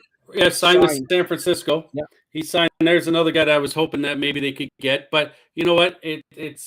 You're right. The Mets, no one's going to compete with the Mets with what they're going to spend. The Yankees. But you sometimes have to do things, and this is what the Jays have done over the last few years. Everyone always says, "Oh, they're not doing anything." Well, if you look over the last few years, that Ryu, Gossman, Springer, Bassett this year they do things. Yep. And just because Jays fans have never heard of someone, because all they do is watch the Jays, like I don't know how many posts I saw about who's Bassett. Like, are you kidding me? You don't know who Bassett is? So and who's they signed Varsho? Like, right, nobody watches Arizona. They look at the record, and we know how typical Toronto fans are. Is they want to give away their worst player to get the other team's best player. Yeah, like let's trade Kirk straight up for Varsho. It wasn't happening. If it was, that trade probably would have been made, but it wasn't happening. So sometimes it's an overpay. This might turn out to be a little bit of an overpay. I don't think it will be, but it might be. If Moreno goes out, and we already know he's defensively is very good, puts the bat on the ball very good, lacks power-wise, got some speed to him. Gurriel is just an extra piece in my mind, and he always has been. He's a guy that has lots of talent, but doesn't keep his head in the game all the time. Last year, he went down to 5 home runs. They're really 5 home runs. Joe, you could go and probably hit 5 home runs off of a tee. No, hold on. Off the tee. Yeah. Hold on. I hit 5 home runs. I'll book 5 home runs in a game, let alone a season in a game. All right. If the fences are like 112 feet. All right. No, but you're right. I don't think the Jays are done here. I really don't. I think there's still a couple more pieces they're looking at. They obviously always check in on everyone. Every GM checks in on everyone. If they don't, then they probably shouldn't be in the GM chair. And that's why every time you hear, the Jays are in conversations with this guy or talking about, everyone checks in on the top names around to see what it's going to take. And then as soon as they're told what it's going to take, then they back out of it. But I like this. The only thing I said is Kirk, I don't think will have the year he had last year. But Kirk is becoming better defensively. He's becoming better at framing balls. He's doing that stuff better at blocking.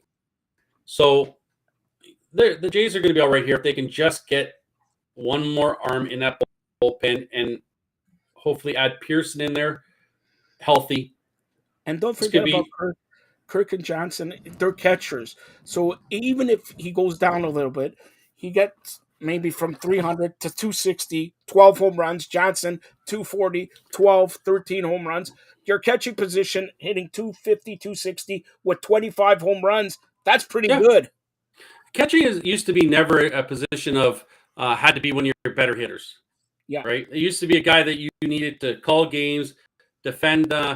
Next year is maybe it's not next year, but the year after they're bringing in that auto strike zone or whatever it is.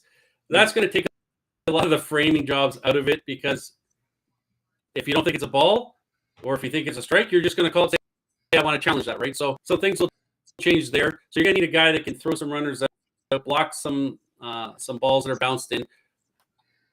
I like what the Jays have done here. I'm still, they're not where they should be offensively like they were last year, because, like I said, you still have Kiermaier doing center field there. It's a guy that bats in his career 240 with no power. Yes, he can run a little bit, but a guy coming off a hip surgery, like Steve said yesterday, fractured his hip a few years ago, so he's always had hip issues. Hey, maybe the surgery helps him now. I don't know. Yeah. But and don't forget, last year, 2 years ago, Vlad hit 45 home runs or whatever. Yep. They lost a little bit of power last year. Nobody's talking about with Vlad not hitting 45. He hit 35, 36 or whatever, right? So it's always up and down, up and down. We're expecting, like, what you expect from catchers is, like I said, 250, 260, 12 home runs, Kirk, 12 home runs, Johnson, and we got 250 catcher with 25, 26 home runs. That's and Joe, you have to remember, like, I was a big Hernandez fan when he got traded from Houston to Toronto. I really liked that trade.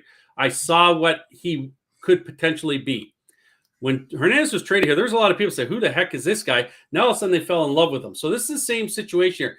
Only difference is Varsho is a little bit further ahead than what Hernandez was when he got traded to the Jays. So, I think it took, in his first year, I think Hernandez hit 20 plus home runs with the Jays. Then he started getting more confident, getting more ABs, regular position, didn't have to look behind his back. I think with Hernandez, a lot had to do with maybe he didn't want to sign here. So they figured, let's get him out of town now. Yes, they probably could have got a little bit more for him. But at the same time, you also had a guy that checked out a few times. We've seen it, watching the ball, and they would hit off the top of the fence. Or he wouldn't run for a ball in the outfield or make a bad decision on the bases. A lot of this stuff is getting cleaned up. I like it. You also have to remember that Mattingly is going to play a big role in this. This is a guy that, was on the, not like the little general. Right. But Mattingly is a guy that's played in the bigs at a high level and was just on the outside of getting into the Hall of Fame. So he's a guy that's going to help some of these guys, along with their hitting coaches and other stuff, once they get into camp. So I'm looking forward to this. I hope that they get another arm. And by this, all this is said and done, by next season, everyone's going to grow to love Varsho and what he does and how he goes about the game. Like I told my son, I said, he reminds me, looking at him, I'm not saying he is, but looking at him, he reminds me of Mike Trout. That's what he looks like to me. Very solid looking guy, busts his tail, and doesn't take anything for granted. So if that's what we're getting, and he keeps doing this and keeps getting better, this is going to be a plus trade. Cool. And you remember a couple of years ago, more than a couple of years ago now, but when we made the trade with Colorado, we traded Hoffman there. Yeah. He was one of the better up and coming pitchers the Jays had. And everyone's like, oh, we shouldn't have included him in that. And what he never made it. He never was a regular in the big. So prospects are prospects until they get to the bigs and they show otherwise. A lot of prospects don't iron out. And Moreno could be in that same category. I don't think he will be. I think his power won't be there, but he'll be a guy that gets on base for guys to drive in, and he'll do his job behind the plate. But you have to give up something to get something. And this trade, I really like this trade. And if you look at it, historically, the Blue Jays go out west with Oakland. I don't have to tell you, Josh Donaldson, their third baseman right now. They go out west and I don't have to say this, closing in where was McGriff, Carter, Alomar. Nobody talked about that when Pat Gillick did it in San Diego, right? So it's like nobody's talking about this, but you're right. This guy has the ability. He's a left-handed, and what I like about it, he's not in his 30s. He's mid-20s. He still has an upside. And last year he hit 27 home runs. What's he going to hit this year, right? He has, and here's the other thing about the Rogers Center, where we always say it's hit friendly or whatever. We don't know how it's going to be now when they're going to do all these renovations. Maybe more home runs can be hit there all the time. So we don't know yet. So we need pitchers who, and you mentioned bullpen arms, but somebody with gas, somebody 99 to 101, 198 to 101. We need maybe two of those guys, and arguably, we're there. We're there. Yeah, we are. And you look at everyone else, and you look at this as a whole. In the AL East, what have the Yankees truthfully done besides they added Rodon? Yeah. Right? They re-signed their own guy, Judge. They re-signed their own guy, Rizzo. Their bullpen is weaker than what it was last year. So the Jays have gone out and added Bassett, have gone out and added an arm in the bullpen. Yes, he's not a 98, 99 mile an hour guy. He's a 94, 95 mile an hour guy that has swing and miss stuff, as in his off-speed pitches. I'm going to be honest with you. I spoke yesterday, late last night, to Mark Solinsky. Everybody knows him. He equated Bassett and a little bit Syndergaard, a little bit softer. Syndergaard's 95, 98. This guy's 94, 95.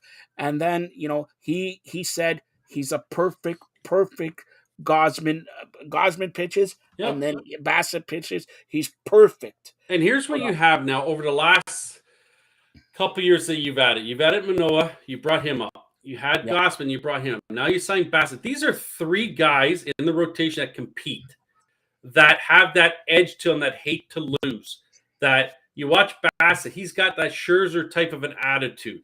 That's what we need. We need guys on this team that want to compete, won't take time off, won't say, oh, I'm not feeling well today. I don't want to pitch. I don't want to play. They go out there day in and day out, and it takes an awful lot to get them out of the rotation, out of the game. I like what they've done. Yes, it's not the $350, $360 million contracts that other teams are handing out. And you forgot one guy here. Because I did speak to Mark. He said, watch out for Barrios is going to have a bounce back year. And Barrios is a number 4. Remember who was your starter for last year? He was the number 1. So if he could come around, number 4. Yeah, he could come back around to what he was previous to last year, and have that 3.6, 3.7 ERA, strike out a guy an inning, less than a hit an inning type of guy. This is a solid 4 rotation, and depend on who is our 5 guy, if it's Kikuchi or whoever.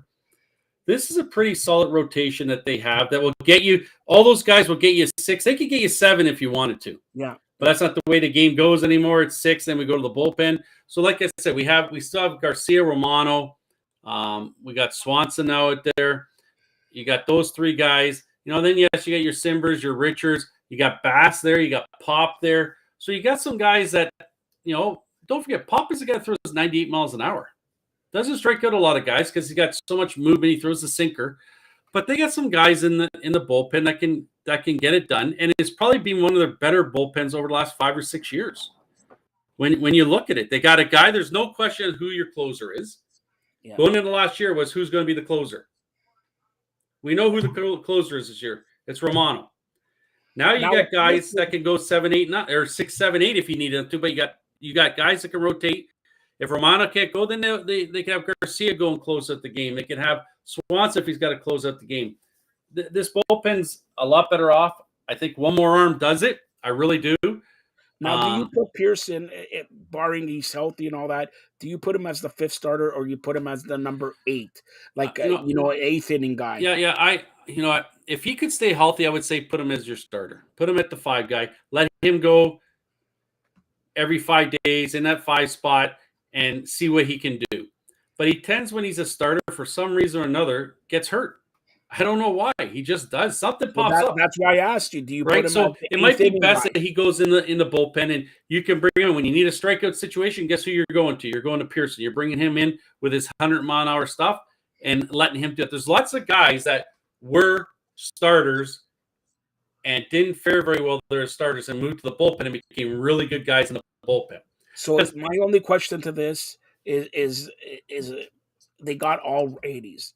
They need, and preferably in the bullpen, they need another lefty. Well, they do, and that's why I said Rogers and Chaffin, right? They're both lefties to help Mesa. Instead of just having that one lefty out there in Mesa, I think if they could go in and somehow arrange a deal with Chaffin, and then you would have Chaffin out there with Mesa, two lefties, and Chaffin is pretty good at getting lefties and righties out. So if need be, he could stay in there and face the righties and do a pretty good job at getting them out. The problem would be is if you sign Chaffin and Pearson, then you have probably Richards is gone, which it's not going to break my heart that Richards is gone. He's a mop-up guy anyways, right? Yeah. Then the next guy in line would be Simber. Well, is Simber the guy, or do they leave Pop down? Yeah. Well, I would want Simber because basically the stretch where he because it's a different angle. It's something different that they can bring in and throw teams off of, right? So it's going to be interesting to see what they do here for the last, I think we said yesterday, 54 days left. So I guess 53 days today. Yeah. What transpires here, but I like what they've done. For the last few years, they've done this exact same thing with this team over and over, and it didn't work. So now they're trying something different, and now everyone's like, "Oh, what the heck?" Well, it didn't work for the last 2 or 3 years, so they've gone. They tried something different. We'll see if this works. It's not a big dip in offensive numbers right now from Hernandez to Varsho, but you do get a base running and defense from him. And you got younger. And you got a kid that can, if you need to, you can always have your catcher, a catcher catching and a catcher DHing. Because, Varsho can then go in and catch. If need be, they can move him from the outfield to put him behind the plate. So there's no issues with that. So this is a solid on Atkins' part. He's going to take a beating for it. Don't kid yourself. There's going to be a lot of fans, but they're just that. They're Chiefs fans. They're not baseball fans. They don't watch the whole picture of things that are going to get done and how things are done on the field. But once they see this team on the field with Bassett on the mound or showing the outfield, they're going to be happy with this. They're going to be happy with these two moves that they made. And like I said, the only thing I have the issue with is Kiermaier. If he was your fourth outfielder and a guy that could go in there, start 2 or a couple times a week and then come in defensive purposes, that would be okay with me. Yeah, they definitely need another outfielder. So like I said, it wouldn't surprise if they, we already said they got Merrifield there and Biggio. They could also, again, just say, hey, Tapia. Let's bring Tapia back. I believe that they're going to bring somebody with a spring training invite and he'll probably make the team. There might be, and there might be a guy in spring training that surprises and they keep him up. Yeah, it's going to be a interesting next month and a bit, and then into spring training, which will start. Pitchers and catchers start reporting in February. So. We only have. Hold on. Do they report after February 8th? Because I don't know if you know this. February 8th is the world's greatest day, isn't it? It's the birthday of a couple people that are just happen to be on this show right now. So now, what is it more important? February 8th, is the birthday more important for the president of the provinces of Canada or the grizzled young veteran? Or can we share birthdays? Obviously, the grizzled young veteran. We can't share birthdays? Well, we can share them. I'll give you a small piece of it. A small piece of it. Listen, Marty, all right, you're on here. I called you last minute, and honestly, Marty Roberts has become a very good friend, and we had him on yesterday with, telling happy holidays, Merry Christmas. You had a day in a snowstorm, okay? And what a day to make a trade. Kudos to Russ Atkins and Shapiro. Look outside. Spring training weather. spring training weather, baseball weather, summertime. I want to get a go down to the Rogers Center with one of my the other Greek that I actually like. All right, okay, and have not one beer, not two beers, not three beers, not four beers. Maybe she'll have sweet wine, red wine, and everything like that. But watch Blue Jays and everything like that. But Marty, honestly, we called you up here. You're always here. A big friend, or became like family to me and all that. So on behalf of everybody here at the Firedup Network, I want to wish you once again, to your family, to your daughter, your son, and your wife, a very Merry Christmas, Happy Holidays. Hopefully they don't make a trade, because I'll call you during Christmas and be on here again, okay? So anything you want to say here? No, just everyone stay safe over the next day or so, because this is supposed to continue into tomorrow. Get all your shopping does that done. mean my Hanukkah present is gone? Didn't you do it through FedEx? You knew I had somebody there could do it through FedEx, and did you do that? Yeah, they told me that they were not accepting it because of who you were. I don't know what that meant, but they handed it back to me, so I opened it up and I used it for myself. And what was it? I can't tell you now. All right. So, but no, everyone have a happy holidays. Have a very good Christmas. Go out and spend money on Boxing Day with all the deals. And now, what deals are you going? What do you need on Boxing Day? Let me see. If it's above 25 cents, I'll get it for you. Above 25 cents. There you go. We're stepping up. Yeah, above 25. It used to be below 25 cents. Yeah, I wanted to say this, and I'll only say, I must be in the holiday spirit. I'll only say this one time. First of all, Merry Christmas to you and your family, your daughter and your wife and your son, but also Merry Christmas, the guy who actually introduced us, Billy Jorgansakis, better known as the Greek. I will never announce his name again here. I'll just announce my favorite. You guys have this like love-hate. You guys should. No, I don't love him. He loves me. You guys should be like brothers. That's you guys are like brothers. By the way, you talk about brothers. When's our birthday again? February 8th. February 16th is Billy's birthday. Do you know what other February 16th is? I'll give you a hint. Has a calendar that never gave it to you. Yeah, your sister is that day as well. So there it is. Brother, sister. No wonder there's something going on with me in Greek. Come on. All right. By the way, I want to do a special shout out to another Greek, Patricia.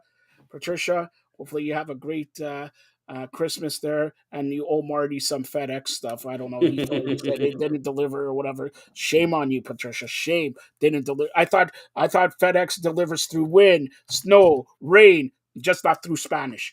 All right. So Marty, any final thoughts here? No, that's it. Was happy to see this trade be made. We'll see what else happens, but everyone just have a good Christmas. And remember, leave the opening for Santa to come down. Don't put anything in front of him so he has a problem coming down. You always got to touch his nose, take the dip down. Hold on, Marty. Since me being Jewish, all right, I have a question. I always wanted to know this, okay? You drink eggnog? Nope. What is eggnog? I don't know. Never had it. But I did last night. Like I told you before, I went up to the keg. Oh, my gosh. Was I full? Wait a minute. How many steaks did you have? Did you make I had a 14-ounce prime rib. Oh, my gosh. Oh, and then, my wife couldn't finish her top sirloin, so I had a little bit of that, and then we had a couple wobbly no wonder at around 10:30 after we did the show, I called you. You were in some place. Well, I was laying in bed. I couldn't move. I ate so much. You weren't in bed. You were in some washroom establishments. Come on, making strange sounds. Come on. I'm gonna have to make a little bit of room for turkey dinner on Christmas, so I gotta somehow find some room in there. That's the big thing about turkey on Christmas and Thanksgiving. Why can't you have a good steak? No, ham and turkey is what we'll have on Christmas Day, and then it's not at my house this year, so I don't have to worry about cleaning up after or my wife. So that's the good thing. But the only thing is, when you go away and dinner's somewhere else, you don't have turkey sandwiches or turkey soup for the next week. Yeah, well, maybe that's better, right? You don't want leftovers.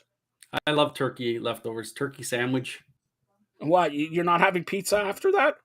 I'll get Andy McNamara. He has some codes for Domino's pizzas. Yes, some Domino's codes. Dominoes. All right. So like I said this before, I'm gonna unveil this. This is earth-shattering news for the Fired Up Network. Marty, sit back, take your hat. I'm gonna expose everywhere. Starting very soon, in fact, maybe next week, we are going to be distributed to 230 million households due to our good friends at worldwurl.com. They're putting us on all these platforms, everything. So Fired Up Network is going to be more fired up and everything in 2023. And do you know what this means, Marty? Honestly, do you know what this means? This means Joe. I'm still stuck on that. You said you were going to expose. I'm like, oh, please, Joe, leave your no, clothes on. all right, here we go, Marty. So here I'm gonna say this to you. Do you know what this means, Marty? Now Yeah. more than ever, and I know I'm gonna get a call from the other Greek and some guy with a lot of hair in his ear. Okay, Marty, you may actually get paid 25 cents or a maximum of 50 cents per I just show. think it means more people get to see this ugly mug of mine. Well, you said that, and I didn't. All right, you said that. But Marty, right now, after we finish this segment, a world exclusive. He has not done a Canadian interview, especially to an independent company. LSU basketball coach, famed basketball coach Dale Brown. Do you know who I'm talking about, Marty? Have you heard of him? I've heard a bit about him. Yes, I have, and that's coming on after we're done. No, right, like 2 minutes. That's after we're done. Yes, it's after we're done. 2 minutes from now, and Dale Brown again, big nobody independently, especially Canadians, has ever got an interview with him. And again, the big news: we're going to be distributed to millions of platforms. Fired Up Network is here and we're growing. We're growing bigger. We already got the female empowerment movement. And Marty, I know tomorrow when you're eating, or you're not eating at Christmas Eve, it's Christmas, but so you're watching NFL football. But around 7:30, 8 o'clock, tune in to the Fired Up Network female empowerment movement because we got a holiday special. A concert, Marty. A concert. You know, like Marty, I wanted to you I to wasn't come on invited to this. because it's all about. Are you a female? Are you a female? I can sing. You can see what's okay, Marty. Here, I since we're can't both sing. in, We're not singing. no, No, I no, no. can't sing. Since we're both in the holiday mood, I'm not asking to sing. But if you were to sing, what would be the song of your choice? Oh my gosh. I don't know. Maybe Santa Baby. Santa Maybe Baby. like we've had there has been postings of me around on you know other platforms of me singing that you have not seen, and some What were people you have not. singing? I want to know. I want to know what. Look, I'm getting a text from Patricia. Oh, I hear something. All right, hold on, Barney, hold on. What is this?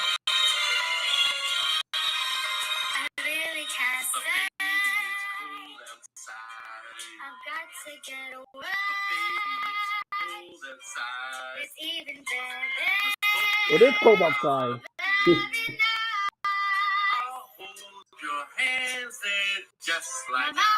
See, I can sing a little bit, Joseph. Wait a minute. Not, I not, don't know who was singing. That doesn't look like you. It looks like not, 50 years younger than you. I don't know if who was. not. I can't sing worth a lick. I can't. My daughter is a singer in Oh, this come on. household. Since I'm look, I'm not going to ask you to sing the Hanukkah song. Hey, Hanukkah. All right, I want you to sing one. Give me a line. You're in a Christmas mood here. Give me the line. A line from a Christmas song. Let me guess. Go. Rudolph the red-nosed reindeer. Yes, Rudolph the Red-Nosed Reindeer had a very shiny nose. Not bad for How about we go Ice Ice Baby? All right, Seeing this go today. Listen, we could sing Ice Ice Baby because they All never right, sang stop, in third place. collaborate, and listen. Ice is back with my brand new invention. Something grabs a hold of me tightly, flows like a harpoon daily and nightly. Will never stop. Something's No, got a hold I'll of just me grow. tightly, Marty. Something's got a hold of me tightly. Just make sure Uh-oh. it's not. Never mind. All right. So there it is. There it is. You know what? I know you like wrestling, okay? You're like the Acclaim. Hey, listen, Daddy O. You know what I'm gonna say, Daddy O? Marty, come on. It's the whole scissor me, Daddy O. Come on. See, deuces. All right, that's Marty Roberts again. Happy holidays, Merry Christmas to you, your family, Marty. Again, you were positive about the Blue Jay trade, right? Yes, very positive about this trade. All right. You know what you're going to be positive about? A worldwide exclusive. Hasn't been done to with a Canadian independent network. Here is LSU basketball head coach Dale Brown. Hello, everybody. This is Joseph Pasek, and welcome to the Firedup Network. Welcome to a special Untouchables, but Derek is preoccupied, maybe doing his hair. Yeah, right. I got the great, some would say the world's greatest coach, Dale Brown here. Dale, first of all, how you doing? I'm doing magazine. All right, Derek. Of course, you're an amazing coach, and you have a connection to Shaquille O'Neal. Can you talk slowly about Shaquille's journey into Great basketball? I guess. journeys of this is one of the great journeys of all time. The State Department got a hold of us when we were still kind of at war on that Berlin Wall, and start speaking in southern. They were going to send 85,000 American troops over there, German border, to intimidate the communists. We're not leaving there. What I did and work my way up to northern Germany, speaking to the troops. I said, absolutely. So I was at my last spot up in the mountains called Wildflecken, and which historically, when Germany was invaded, they'd come through here. And I finished my lecture, and I was packing my bag, and I thought, I'm anxious to get home. I get a tap on the shoulder, and I turn around, and here's a gentleman, maybe 6'9", 250 maybe, well-built, stutter little and shy. And he says, Coach Brown, I'll be trying out for the team. I can't dunk a ball, and I run up and down the court about 2-3 times. Extremities tight. He said, can you show me some exercises and I can have some endurance? And I said, sure. I said, do you have, how long? And he smiled and he cupped his hand over his mouth. He says, Coach Brown, I'm not. I said, you're not? He said, I'm only 13 years old. Being the Rhodes question, what's your name? He said, Shaquille O'Neal. I said, what do you do? He said, my father's a career military man. So I said, well, I'd like to meet him. I said, well, let's go meet him. I was just putting my hand on the door of the Sun, and here's a guy with a green military towel, barrel-chested, profusely. That's my dad. Wow. So I said, Sergeant Harrison, head basketball coach at LSU. Yeah. And I said, I'd like to give you my card. And when he's kind of looking almost with disdain at it, and not really making. He said, excuse me for interrupting, Coach. He said, can I say something? He said, basketball. But he said, I think it's time our young men get educated so that they can be in the Army instead of a lowly sergeant like myself. And he said they can be head coaches and coaches running all over the country, recruiting players for white coaches. If you're intellect, someday we might talk. Well, that's exactly my. So as soon as I got back to Baton Rouge, without even going home to see my wife after being gone I went to the office and sent the weight training program. Shortly after that, I got a letter, APO from Germany, Wildflecken. I did everything you told me to do, and my high school coach cut me off the team. I'm too slow. I'm too clumsy. I have too big of feet. By the way, they were 8. He said that I could never be a basketball player. Why don't I be a goalie and soccer? Man, I sat down behind the desk and thought, what kind of a profound statement am I going to make a child that just had his heart broken? Well, heck, I'm going to tell him about my life. My biological father abandoned my mother and I 2 days before I was born. She came off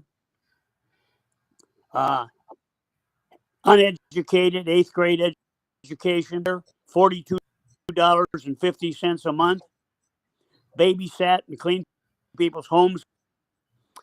And she gave me the enthusiasm, education. And I heard people say, well, he won't be amount to be anything. He had a terrible place above a bar in a hardware store. And I said, Shaquille, I wrote him a letter. Shaquille, I know you've had your heart broken, but every time that happened to me, I mean, it worked. If you never get any conditions, your very best, and only you will know that sooner or later, God will do not give up. Adversity only visits the strong. It's state you can do it. Years later, he told me, sent him to get the mail. It was a snowy day in the mountains. He walked to, he was thinking of quitting and becoming a military guy when he got done. And he said, I'm not quitting. And the rest, his basketball is secondary. Most benevolent human beings I've seen in my life. He has his doctorate to come. He had the highest grade point average on our team one year. And that's travel these guys have. And he's just a good human being. He's a good person. Those shoes, 6'9" and 250, those shoes now, and he used them pretty well, but just a good overall human being. Yes, sir. No, sir. And I used to tell the team, I'd bring him to the middle of the court. I'd tell him, I've been doing this a long time, and there's a big difference between hearing, and the best listeners will be the best players. The difference in hearing part in light travels 186,000 miles a second. So that's a big distance issue. The difference is this. Hearing, it goes one ear and out the other. The father, the coach, the teacher, you just let it go in one ear and out the other. When you listen, you take the substance, what he's doing, and put it up in your subconscious. And I found the best listeners are the best players. Wow. Years later, picture from him. And it's his hands on his knees at a timeout here. And he said, Dear Coach Brown, because you taught me how to listen, they now say in the history of the NBA. So he looks like, when you look at him, he came up there to Canada, you'd say, hey, he looks like the exterminator. I is Bambi. He's one of the nicest people I've ever met in my life. And can you, first of all, that's everybody listening and watching to this. It's the time. It's the season, holiday season. Do never give up. Sure, we have bad days. But the next day, you live another day, and you maybe, something else happens that you give it a positive. That great what you said. Shaquille O'Neal started. Nobody gave him a chance. It's Shaquille O'Neal. Now, I don't have to tell you, one of the best basketball players, also rich. He can sing, he dances, everything. That's a great story. Also, can you tell me about health challenges? About what? Health. Sorry? Yeah, the health challenges. Health challenge. Health, right? Yeah. Sorry? Talking about Shaquille's health specifically? Yours, Shaquille's, everything, health challenges. Oh, and your time in Idaho also. answer from that. Sorry? The belief. Now, I'm not 100% sure. I believe it was the Mayo. No, it was Harvard University. Decade study about health and death, and in it, the people that were positively thought, "Hey, I can whip this," that had prayers coming in quicker and saved death more than anything else. He always had it. He grew so fast, Mom couldn't wrap her shoes all the time, and his toes were, I mean, they won't win any national awards for nice looking feet. The toes are turned with that for a long, long time. I believe an LA doctor operated on him, and it was much help. So he played in quite a bit of pain. It was always yes sir, no sir, and he never had a run with the. I was going by a school one day, an elementary school. See, Shaquille O'Neal is going into the elementary. Stop my car, go in. Here he stopped himself to talk to the kids. He took them in the gym, and they crawled all over. He joked with them. He's a superstar that never forgot. How did that happen? His biological father, I don't know. Well, he may have met him after LSU. I don't know that. But his stepfather, Sergeant Harrison, real tough on him and was very candid to him and disciplined him. His mother, she's a sweetheart. She was the glue of the family. Always talking about cheating. Well, I'm going to interrupt that cheating business. Yes, there is some cheating in the whole business. We're the NCAA for years. The NCAA is supposed to be Collegiate Athletic Association, and what it really stood for years is. But here's a young guy that never asked for one thing. Came here, he didn't have proper clothing. The military. 3 siblings. The family had, besides Shaquille, very uncomplicated. And his mother, I love his mother. She's a sweetheart. So the toughness he got from his dad, Mama, was Lucille O'Neal Harrison. Now, can you talk about the time in Idaho? The time in Idaho? Yeah, his time in Idaho. I was the assistant coach at Utah State. But one of my players played for Derry in that professional team they had in Idaho. Who had he not had a serious knee injury, he'd have been one of the greatest point guards. And he really cared for Derek. And Derek's a good coach and a good man. Or something. It comes from the heart. Now, Derek shocked me one time. He shows up with another guy on a bicycle, and they bicycle from Idaho all the way to Louisiana. Never told you that or not, but which is remarkable.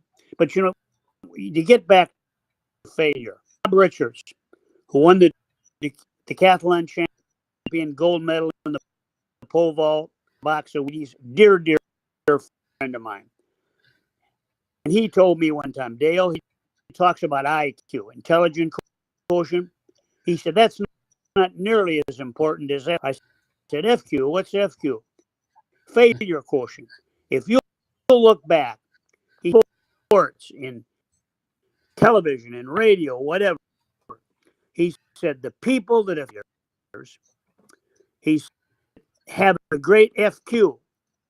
They don't let that. He said, and so your FQ is more important than your IQ. Everybody, and I think that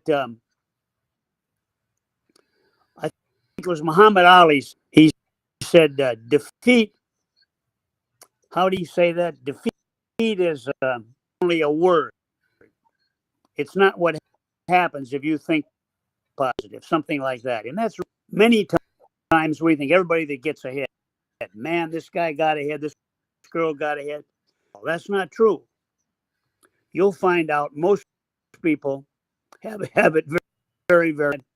All of us, there's 8 billion people on Earth right now. And there's that all the 8 billion can apply to. Number one, only visit the strong, and it'll stay forever with the weak. And if you get down in the dumps, oh man, I've committed a lot of mistakes. I'm a sinner. I'm this. I'm that. The great playwright described all 8 billion of us perfectly when he said every saint, every sinner has a future. I don't know anything about the sainthood, but I do know about the second one. It's somebody, but examine ourselves and what. Not Edgar Guess. Oscar Wilde said it. That's. All right, so a couple final questions with Coach Dale Brown here. And I'm not going to say you've been coaching a long time. I'm not any derogatory, but take us back from when you started to now. What changes do you see in professional athletics there? Because you coach the future. You're coaching the future when they start off, starting off and then getting there, and like you said with Shaq and everything. What changes have you seen when you started to now? I coached 44 years of coaching time. I think probably the biggest thing I've seen is the money that can now be made. And let me give you an analogy. John Wooden, who was the greatest basketball coach and the I've ever met in my life, he was a perfect example of Edgar Guest. Edgar would rather see a lesson than to hear one any day. I'd rather you walk with me than to merely. The eye's a better teacher and more willing than the ear. And the counsel you are giving may be very brief. I'd rather get my examples by you, what you do. That's what John Wooden did. Joe Walton, Kareem Abdul-Jabbar are friends of mine. They've told me numerous stories about him. Give you an analogy. What's changed the most? I'm wondering how many people, because they love kids and want to coach, or is money now dictated? And here would be the analogy. I wouldn't coach 27 years at UCLA. He won 1-0 national championship. Nobody's even gotten close to him. He's half that. When he retired, this is not an error, was $32.50. That counted. So money's kind of taken over the game instead of the enthusiasm and the love for people. John Wooden was a paramount example. And I think the other thing that I learned from John, I went out when I first got the job at LSU in 19 college job I had, and I wanted to talk to the leaders and study them. And the thing that I learned about coaching, players don't care how much you know until they know. And once you do that, Coach Wooden told me one time, he said, Dale, Mr. being humble, he said, but I'm just very average when it comes to the X's and O's. I'm good at.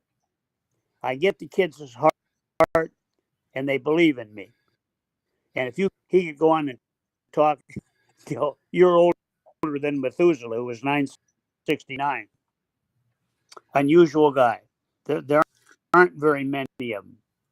So dare I ask, I'm going to say, what's left for you to accomplish in the world of basketball? And if I say, okay, if you retire today, what would be your greatest feat personally?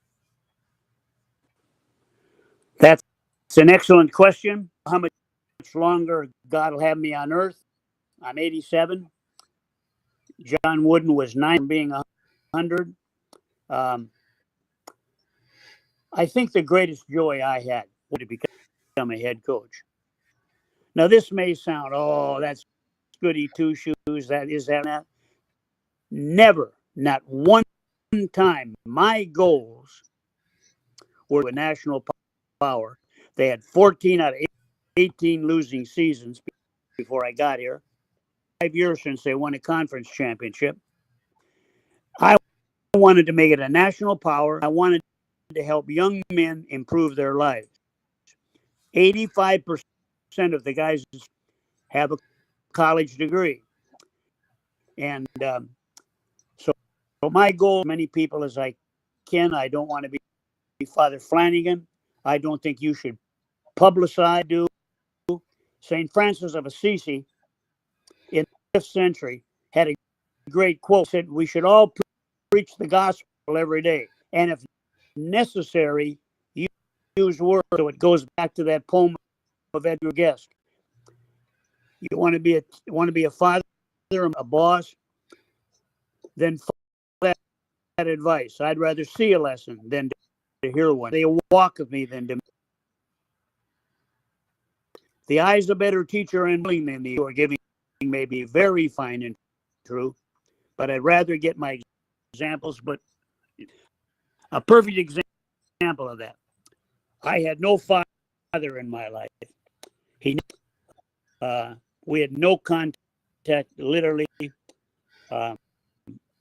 Him momentarily twice in my entire life.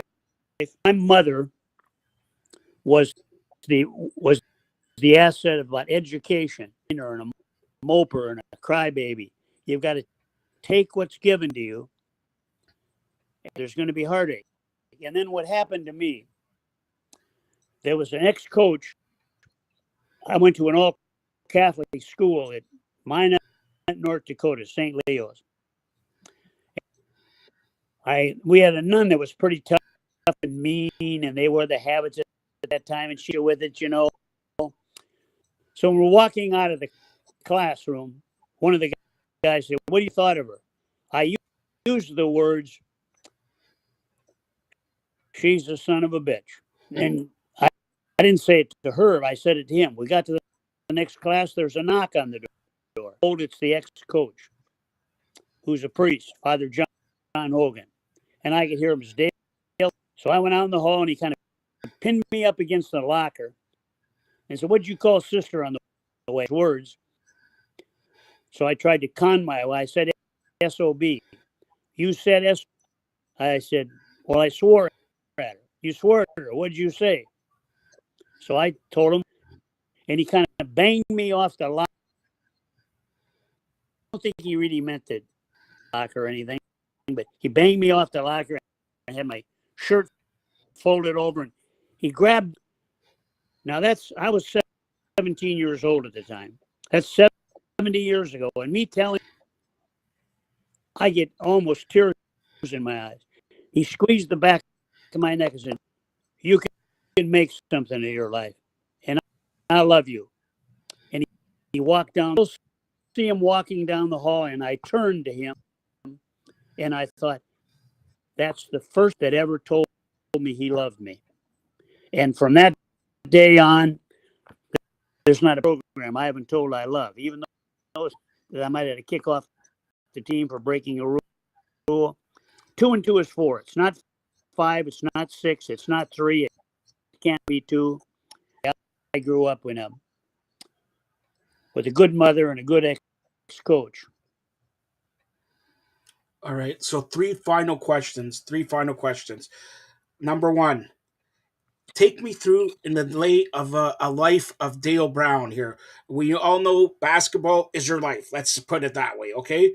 But do you like other sports? Do you like fishing? What do you do in a day of your life if you're not doing basketball? Or do you watch the NBA also? I am a fan of the NBA for a combination of reasons. I go to basketball games. When I got out of coaching, I wanted to, and I used to dream about that as a kid. And for any people that are listening now that maybe may not have a dad in the home, I used to sit in the fire escape, and I would draw quotas as flat as the top of your desk. I'd like to climb the highest mountain, I'd like to travel. I'd never been out of mine in North Dakota. Maybe do a little town out 20 miles or a little trip with the basketball team. And with that stuck in my mind, in my brain, I traveled in 90 countries in the world, and I climbed the Matterhorn. So the impossible can do until somebody does it, and that somebody can be you. And activity in this country, there's so much division. The Republicans say the Democrats. The Democrats don't belong to any party and never will belong to a party.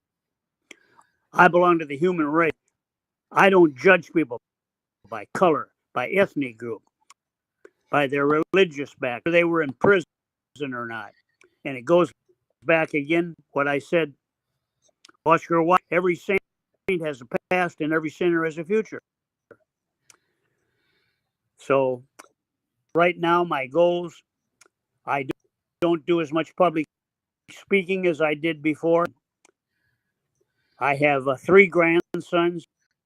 The youngest one's right now, basic training in Great Falls up in the Midwest for a Navy SEAL coach, basketball coach, college basketball coach, and the other one's an attorney.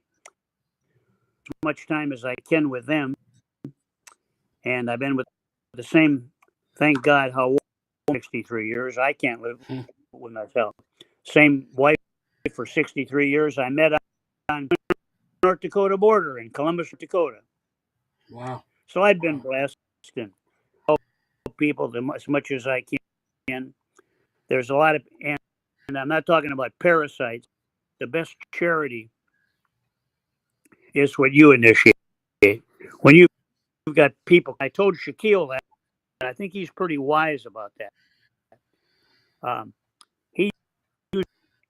He's a smart young man and a good man.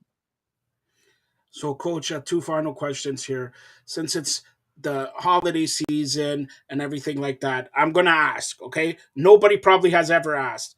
But what do you want for Christmas or the holiday season? Personally, I have a wife of 63 years. I have a beautiful daughter.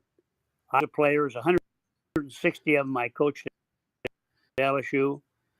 85% of those their graduation degree. But I'm still in contact. Coached in high school up in Columbus and St. Louis.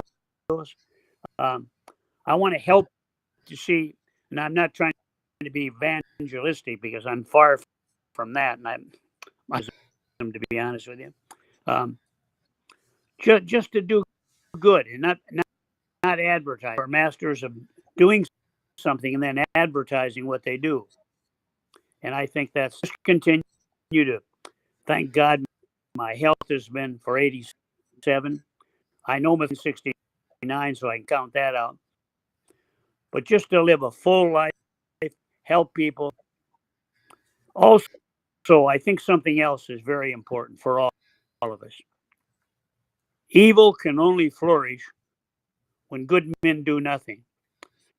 And when we do against politicians or businessmen or a phony evangelist or what have you, we're helping them. And evil can silence evil's greatest ally. There's no question about that. And to be able to have the and the whole, I don't know the Canadian, to be honest with you. Well, it doesn't matter. Good people should be good. Doesn't matter if they're Canadian, American, whatever. Right. People should be people. And if COVID taught us one thing, There you and go. I'm gonna say one thing. COVID taught us one thing is to love each other, not to take guns and violence and all There you this go. stuff all the time here. Final question, Coach. Final question. Since I'm replacing for this show only Derek, right? Obviously, I've done a better job than him. But give me your thoughts on Derek Bowles here. He's untouchables, but give me your feelings and how you saw him rise and through his health problems and everything like that. Take me through, Derek, your thoughts on Derek Bowles. I'm not a sage by any. I think I'm a pretty good judge of people because growing up without a father, questioned the male, and I tested males. So I think I'm pretty of who the true males are, who the fake males are, who the weak males are, and who the crook is. A little hesitant in trusting males because my biological father abandoned us. Has as good a soul as you want. He seems to have a perpetual smile through all the health problems he's gone through. I never heard him whine and say, "Oh, little old me." He's a good coach, a good person. Also, I think all of us, Leonardo da Vinci, who is one of the great, he said, "Those who do not speak out against evil, what drives me every day of my life is Charles Krauthammer now was the paramount example of telling the truth. He was an intellect. He was honest. Emulates me. He said, quote, "You're betraying your whole life." And when I see these politicians get up, I was asked to run for you in Washington, D.C. I could have regurgitated some of the stuff I saw. Politics. We don't need politics. We don't need people building pyramids to themselves. Now, there's light years of difference between politicians and statesmen. 186,000 miles a second.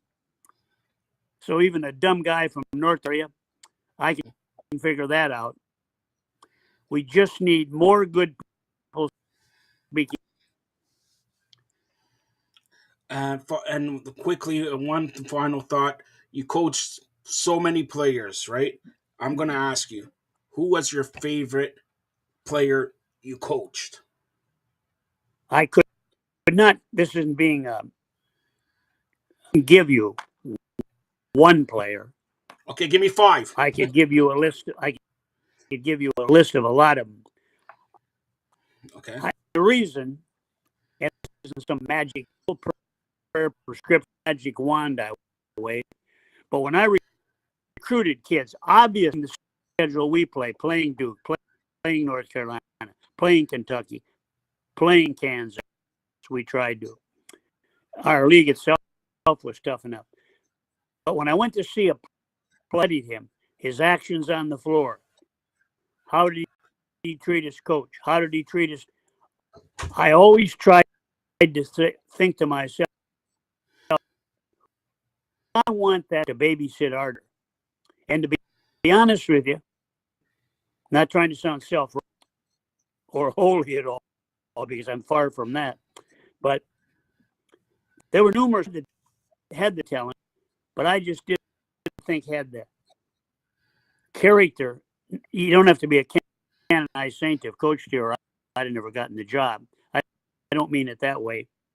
I was really blessed in my 25 years. And, you know, the average life expectancy of a coach is 4 years. And I lasted 25 years. But, I was in, and I wanted to teach more than just basketball. Obviously, you got to teach fundamentals. You got to your defenses, your offenses, but just to make it. In fact, at my birthday, I got calls from former players of mine. Now I'm talking about when I was in college, high school kids I coached.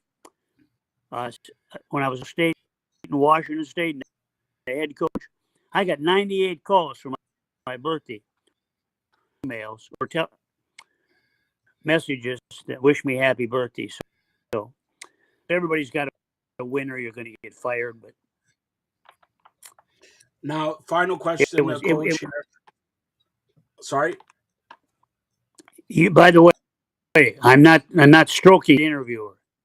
You ask good, sharp, quick questions, conversation. There's some people when they interview you, they dominate the conversation. You can answer a 5-minute question. So you're very, very good.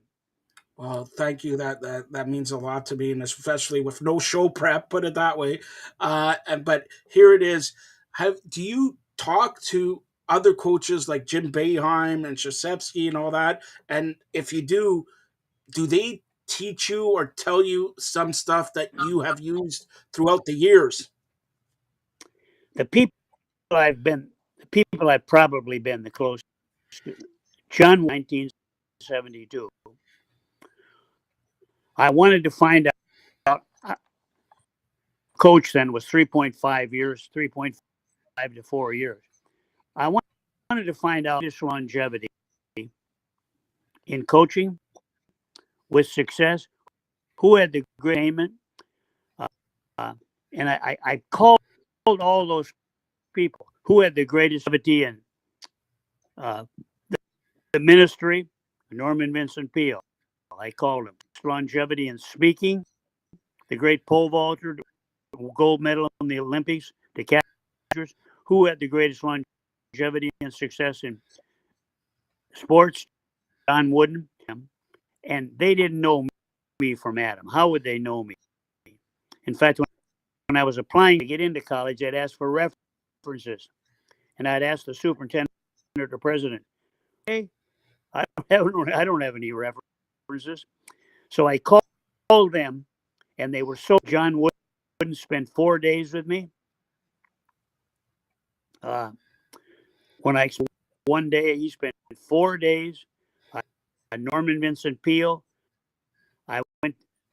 Lawrence Welk, a name you may not know, a great entertainer, one of the great North Dakota. Bob Richards, I went to his ranch. He was the best public speaker. None of them showed any vanity or what's this North Dakota hick. And when I went to apply for jobs, I was a high school. My wife typed up 100 letters of places we'd like to live.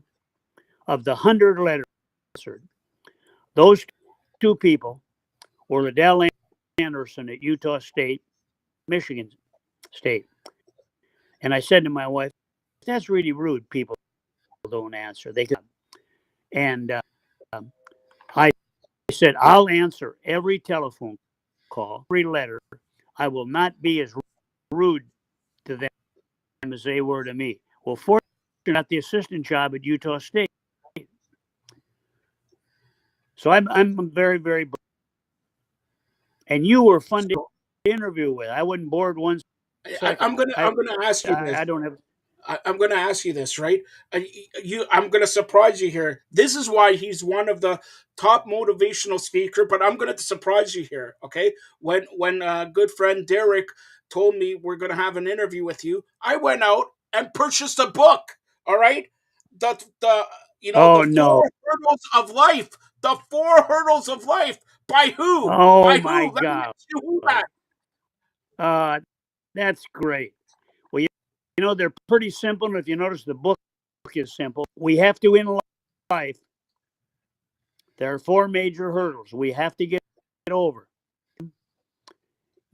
You can't go under them. You got to jump over them and stump you up.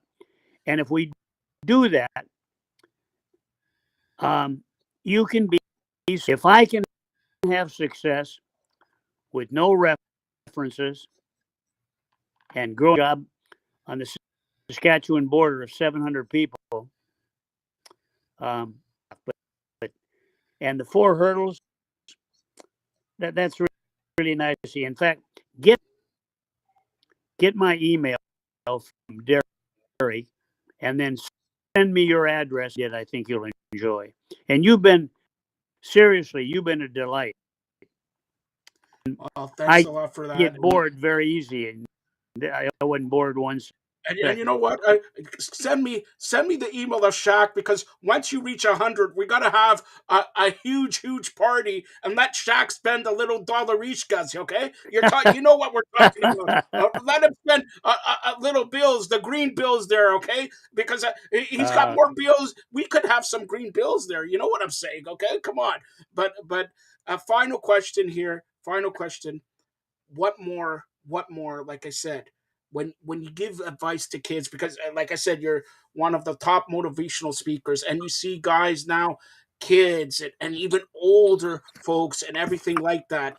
What's your final thought for the people listening and watching to this? What's your final thought? Because we have, like I mentioned, it's the holiday season, and people are always down on the holiday season.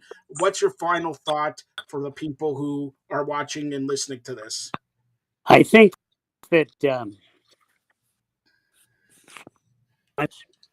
nothing is so beneficial as and we all make mistakes.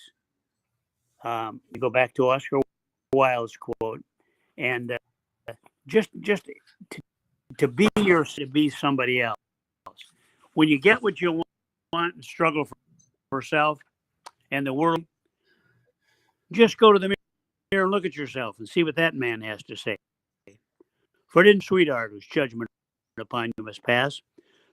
The person who counts most in your life is the ones. Oh yeah, you may get pats on the back as you pass, but you're fine if you're the man last. And I try. I'm so far from being perfect, but I'm going to continue to work for it. I know there's no for sure work for it, and thank God I had a good mother that got it properly. That's very well said. Again, that's Coach Dale Brown, simply one of the best motivational speakers. Check book, and you have one book. What do you have? 4, 5, 6 books? I think there's 5 books. My that you don't read like a book. It's called a collection, and over the years I've collected. We all are playing me a quote one time. I was leaving this house 11:00 at night, and I said, "Quote, I've ever heard in my life. Is that your quote?" And he pondered it, and he says, "Dale, I've stolen so many quotes from everybody. I can't remember if it was mine or not. But I thoughts on life. It covers just about everything in life, from prejudice to failure to courage to achievement, and it's things I did. I always underline books when I read them up, and I collected them all and broke them down into categories. And I'll just give you a brief finale of it. At adversity, criticism, failure, faith, fear, forgiveness, helping one another, knowing yourself, leadership, love and happiness, prejudice, spirituality. And I like that. It's not a real book. It's quotes from people, and 99% of me. And again, you've been a delight. If we can get, I thought I was Denny the dimwit when it came to electronics. I think my position. So I got one question. I know he's watching. Okay, some guy named Shaquille. He goes, Coach, I have to ask you this. Coach, can you teach him some wrestling moves? Because now he wants to get involved in wrestling. Who does? Shaquille O'Neal. Oh yeah, he's a joker. He's not. He's not gonna. He does that. He's got such a good sense of humor. The to finalize this, the biggest mistake I made in coaching, I'm mad at myself for it. He was a horrendous free throw shooter. Sometimes he wouldn't hit the rim, seemed like. And I went up to him. We had a couple weeks, and I said, Shaquille, I'm getting a hold of Rick Barry, who's the greatest under game. He shot like 95%. I'm bringing him in here to train you. The points on the court. You're going to get fouled a lot because they can't stop you, but you miss free throws. So I walked away. Coach, and he waved me back. You do that, please. That's a granny shot. That's going to be embarrassing. So I said something for him he can't do.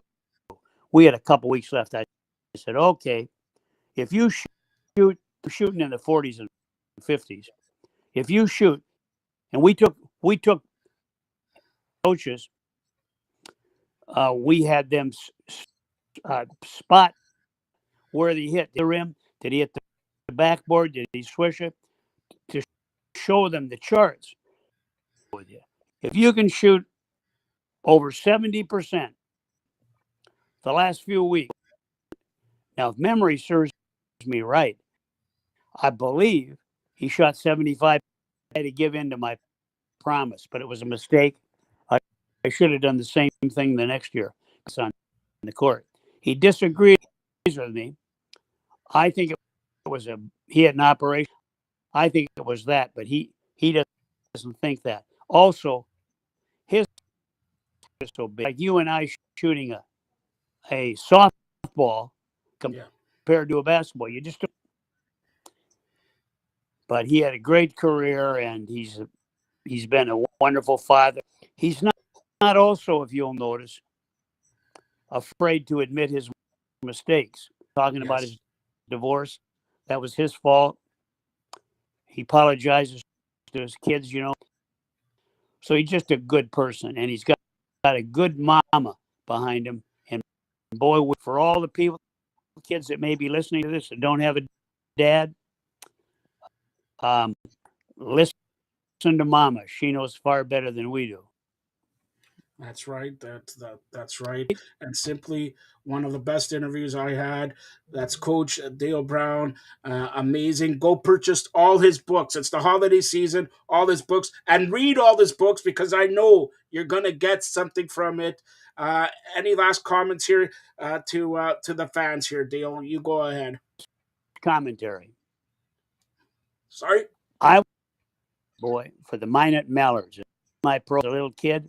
Yeah. And we went to, there was a big tournament in Brandon.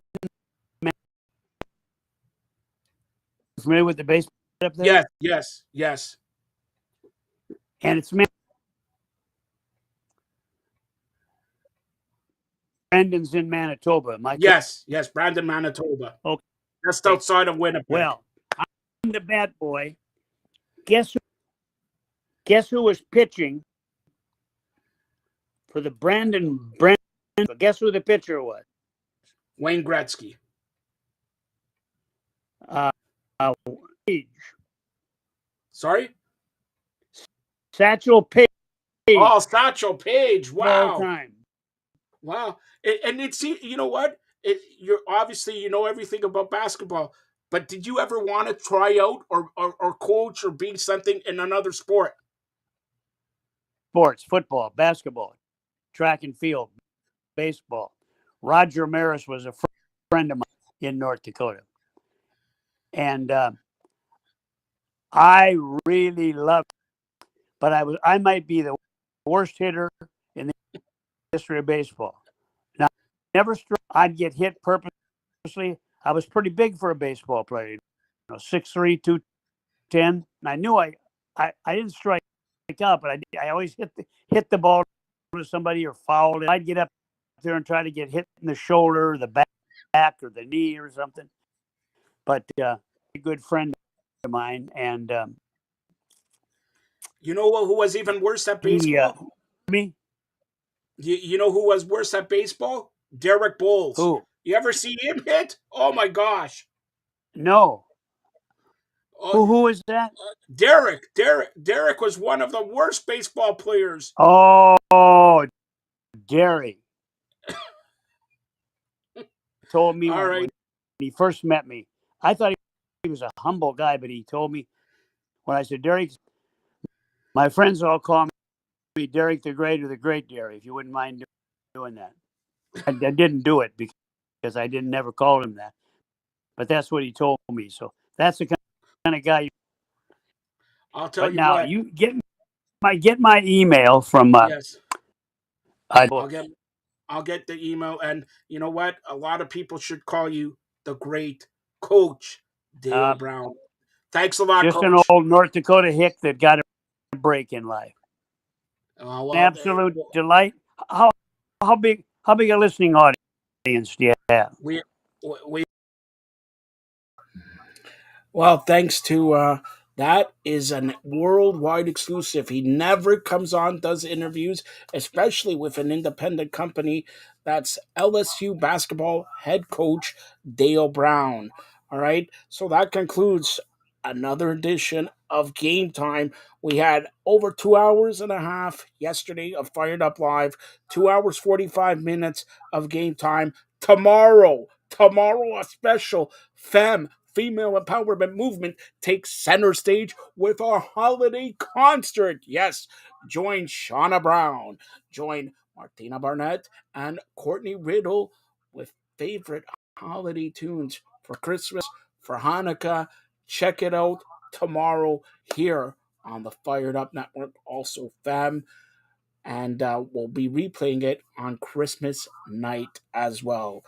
So, on behalf of everybody here at Fired Up and FAM, Marty Roberts, also Giancarlo Lino, Carmen Asako, John Freeman Nelson, Courtney Riddle, Dale Brown. I'd like to wish everybody out there a very, very Merry Christmas, Happy Holidays, and be safe, stay safe. A snowstorm in Toronto and the greater North American eastern part here. Enjoy your night tonight and tomorrow with Christmas Eve football games. The NFL is in action, and of course, Christmas Day with the NFL and NBA also. So, and I like to take this special opportunity and say Merry Christmas to my girlfriend, Patricia. Stay tuned for more great programming here on the Fired Up Network.